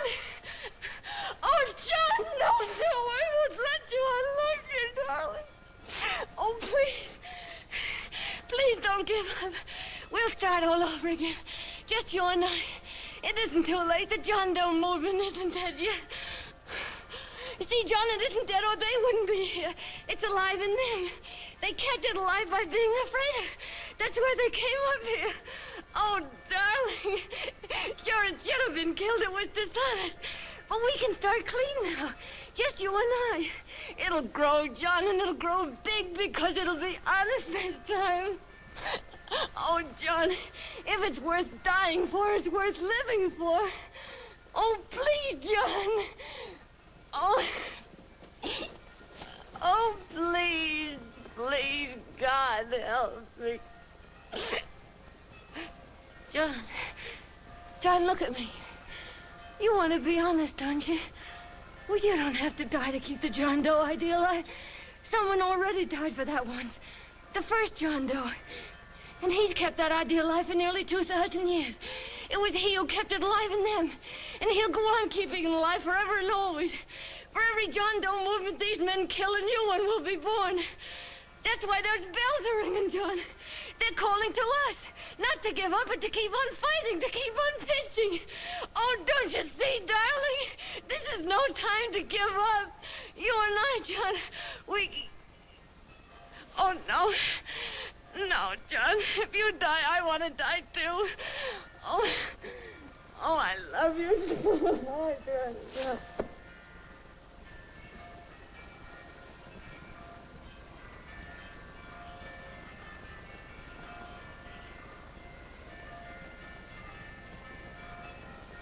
Mr. Doe, you don't have to. We're with you, Mr. Doe. We just lost our heads and acted like a mob. What Bert's trying to say is that we need you, Mr. Doe. There were a lot of us that didn't believe what that man said. We were going to start up our John Doe Club again, whether we saw you or not. Weren't we, Bert? And there were a lot of others that were going to do the same thing.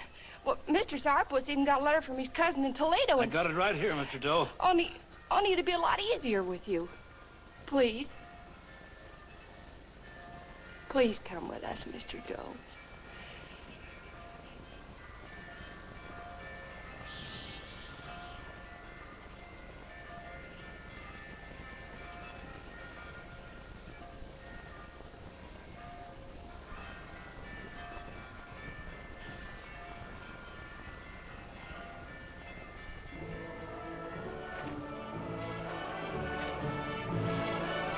Long John. Mr. Doe. Here, we'll help you with it. She'll be all right. Mr. Doe, take her right down to the car. And right up. Look, we got a car right down to her. They are, Norton, the people. Try and lick that.